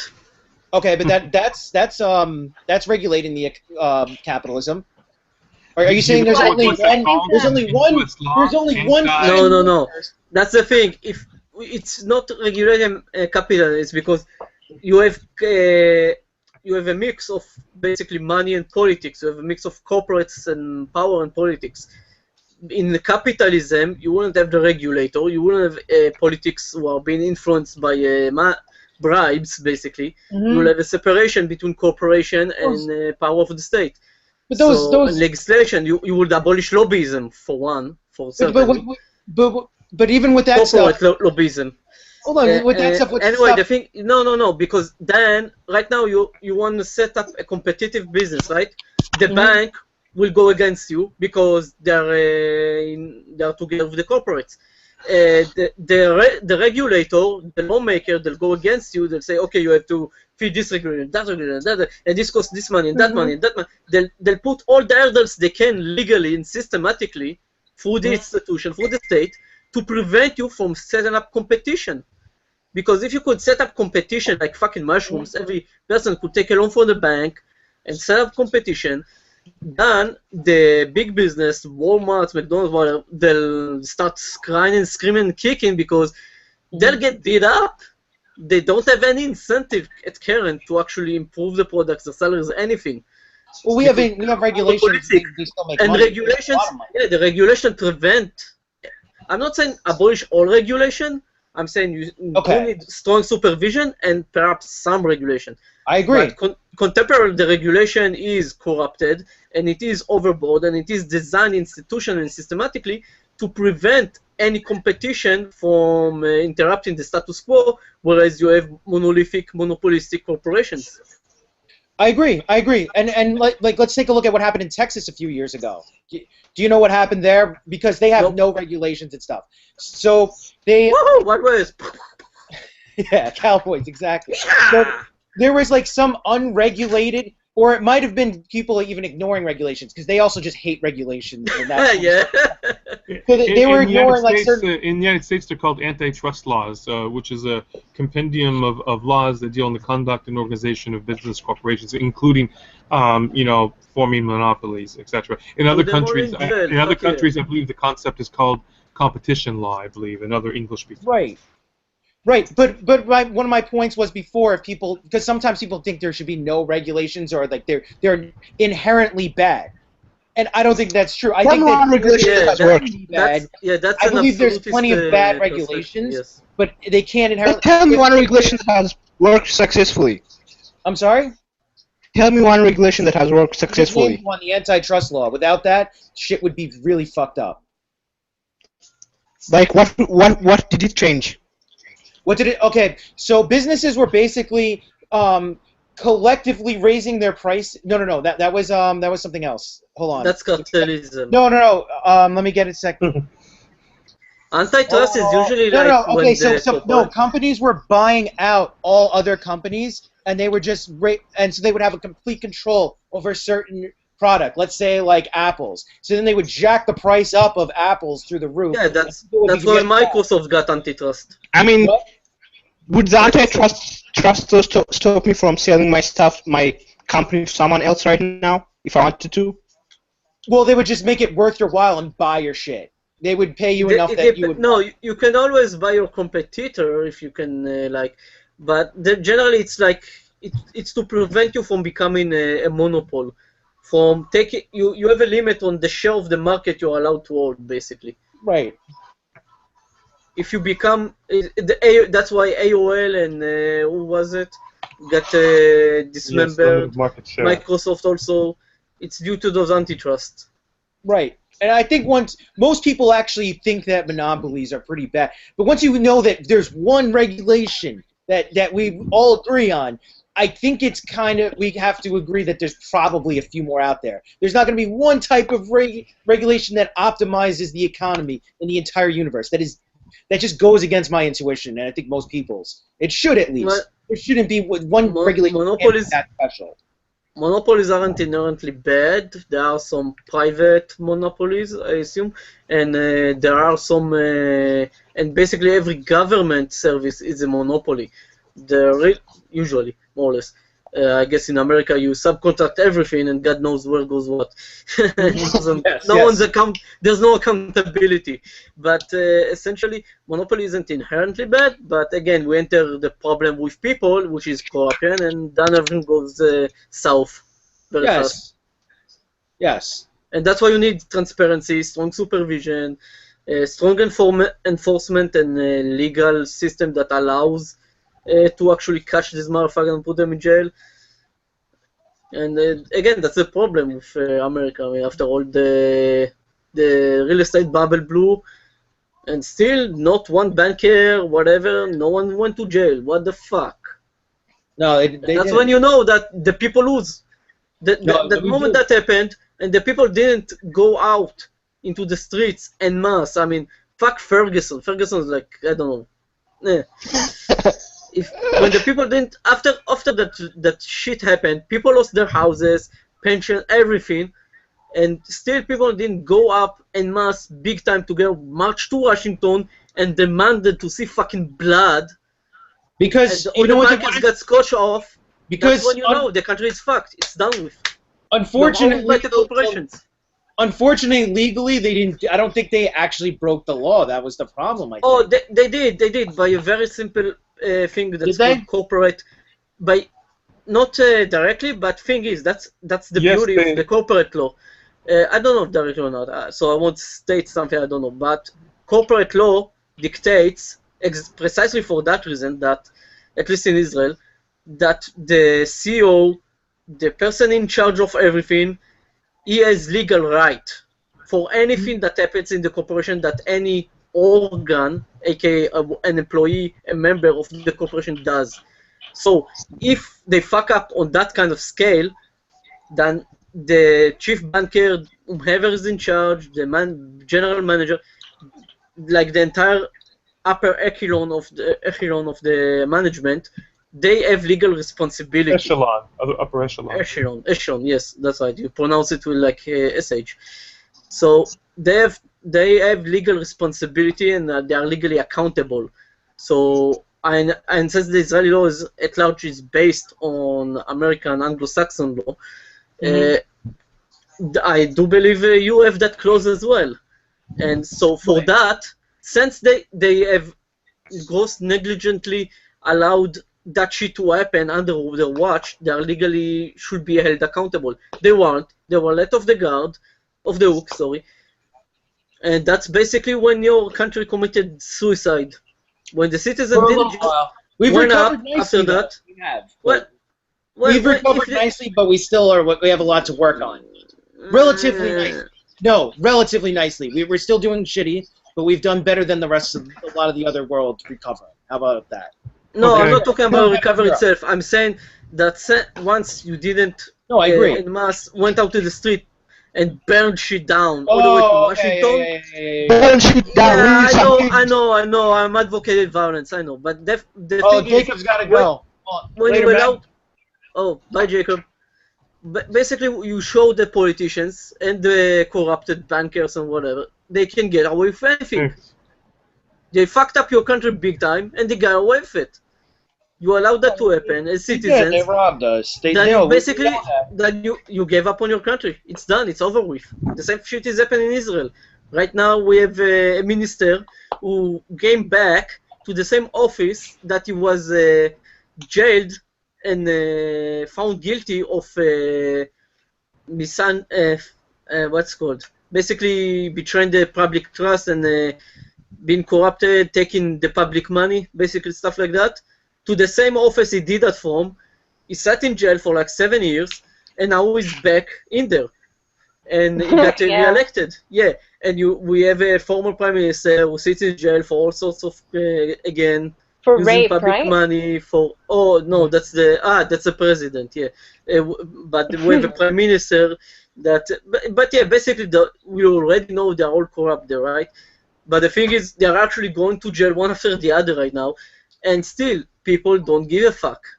So I'm saying the country is done with. When the public doesn't go en masse and make some big noise, protest, even violent, a good politician hang once in a while keeps them in order, I say. Viva la French Revolution. So then yeah, you can say that the country is done with, kaput. It's in the hands of the corporation. They can do whatever they want. They know they'll get out of jail. They know nothing will happen. So the little citizen is powerless. It's fact. It's done with. So I think we kind of agreed on that tangent. Maybe let's just look at Twitter for fun. I'm sorry? Let's look at Twitter for fun right now. Let's what? Tommy Sotomayor Twitter account. Oh my god. This is the top picture. So it says BFC. If you don't know what that means, it means Brat's Fried Chicken. And the picture right there is of Brat King. BFC? Yeah, Brat Fried Chicken instead of KFC. Who's Brat? He's a YouTuber, Brat King. Oh, that's all his right, face, fellas I guess. and ladies. All right, fellas and ladies, I gotta go. That's racist. That's racist and nasty. Read this comment here, right? Oh, Tommy Sodomizer, nice. I love the comment here. Bye, Jimmy. Thanks for coming. Yes. Thursday, Bye, right? James. Yep. Yeah. My fault if I'm a little argumentative. It's just my fucking. No, please. No, that's do great. That's why we what have we you are here. supposed to do. All right, take care. I got a tutor. Bye. Bye. So this says, this white man trying to keep me down. SJWs just can't handle criticism. And then the picture is of Steve Shives blocking him.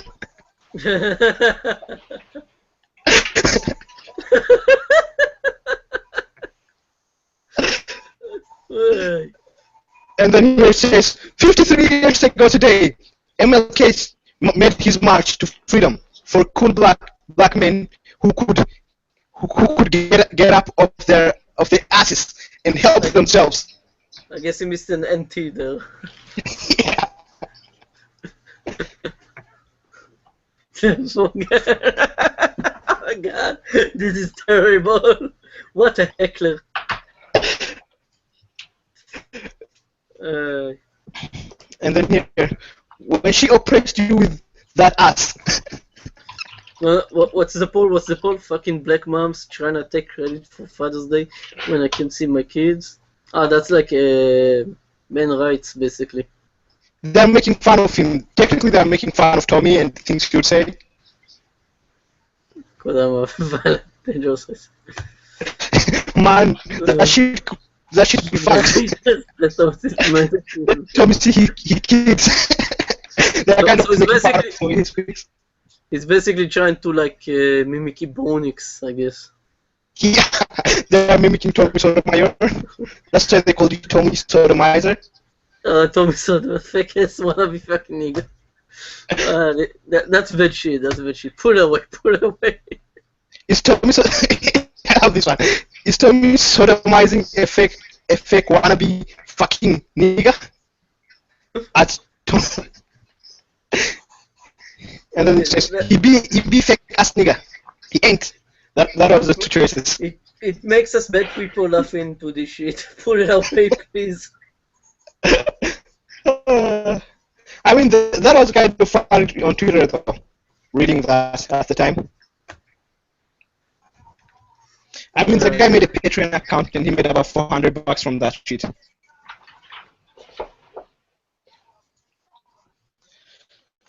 So, what other issues do you want to cover?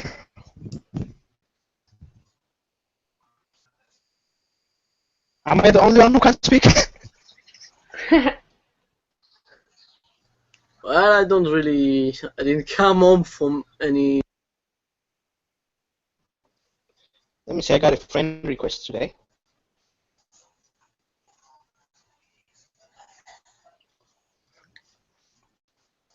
I didn't come from any issues or anything prepared or whatever.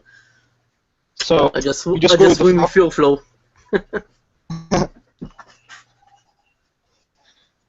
enjoyed this game. Oh, please stop. Let me show you Oh, another one. that's a perfect freeze frame. You can like put a joint in his mouth, you know.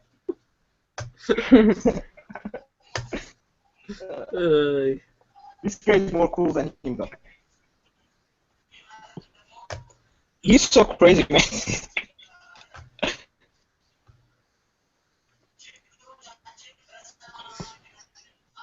Shit. Trevor shit on the rise of the apes. Let's see what he has to say about the apes, man.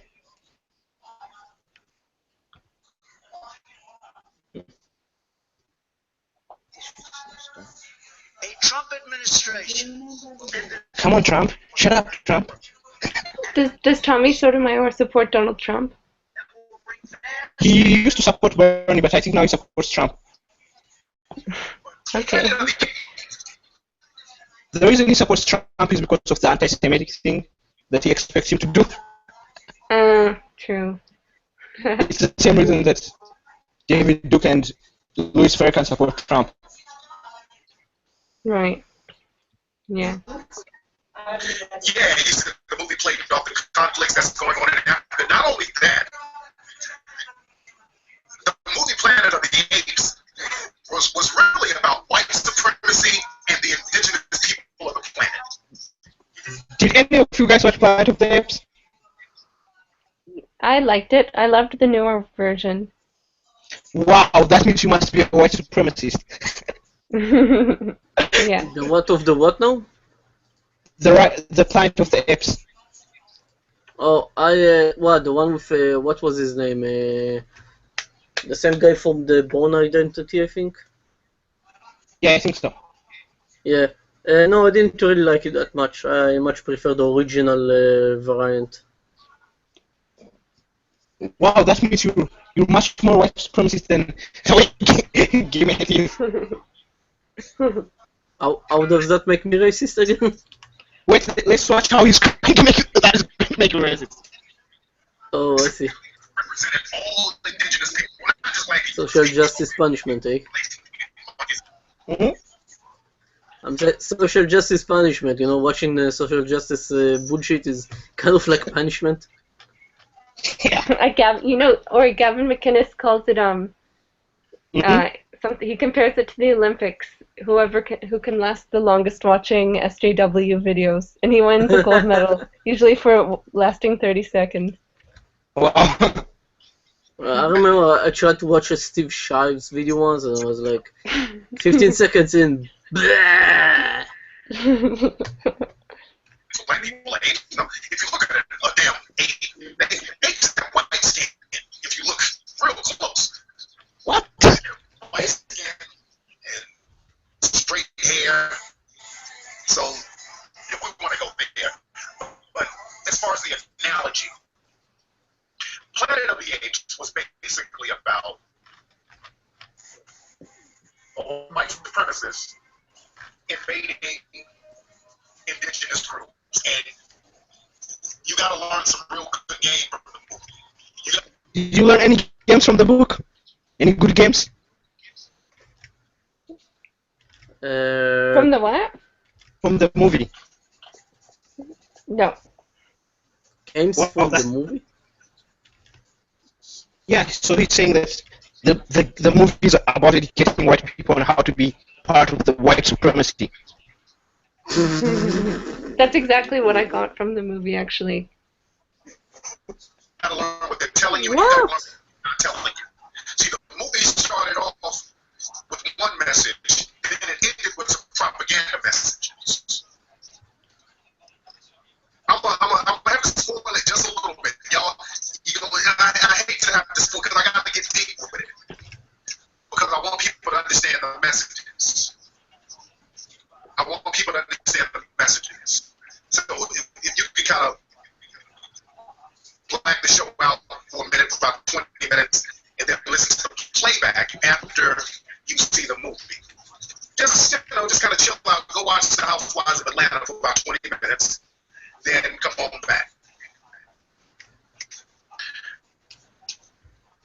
But what happened was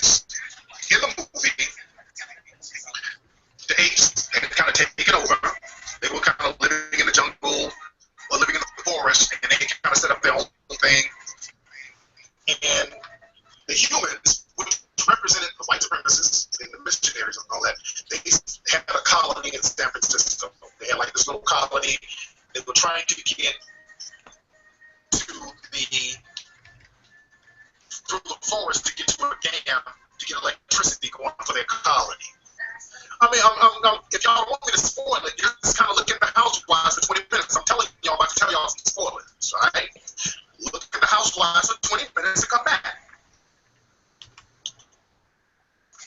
I'm about to give up some game for those who saw it already, and for those who don't really want to see it, but I'm just don't spin. So the apes are living in the forest. They got one leader. The leader was named Caesar. He's the leader ape. And what happened? The apes are doing their thing. They're living their lives. They're watching out for the humans. They were in the forest. Some white dude came and shot one of the apes. He got scared and shot one of them. The apes were about to go to war, but the leader ape said, no, let's just kind of chill out. Let's chill out. Let's not get bucked because we don't want a war with the humans because, we start a war. We don't want to. The monkeys talking because these fucking monkeys are talking. That shit was funny. The monkeys the dude shot one of the apes and all the other monkeys were about to get on him. And then the leader of the monkey came out and was like, go! I'm like, God damn, it's long as I'm talking. So. Well, it could be funny. Could make a funny channel. Like trying to be serious.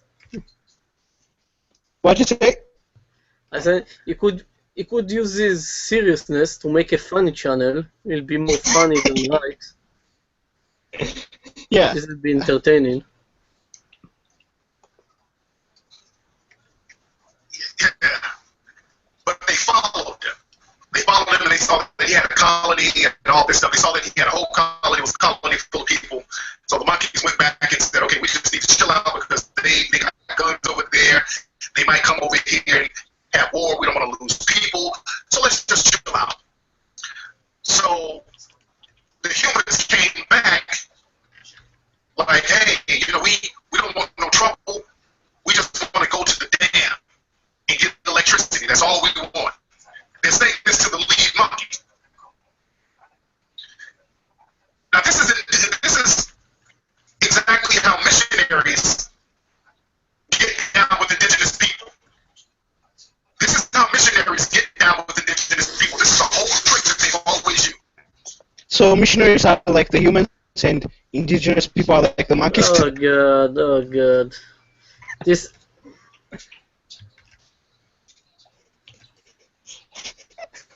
That's a massive... That's a massive victim complex. To go that far, to try to find... It's the same thing religion does when it reads the Holy Scriptures or whatever. They are trying to match prophecies to something that happens today by taking them, twisting them, whatever, because they have this bias and prejudice to start with. I agree with that. Yeah, that's what it's doing basically.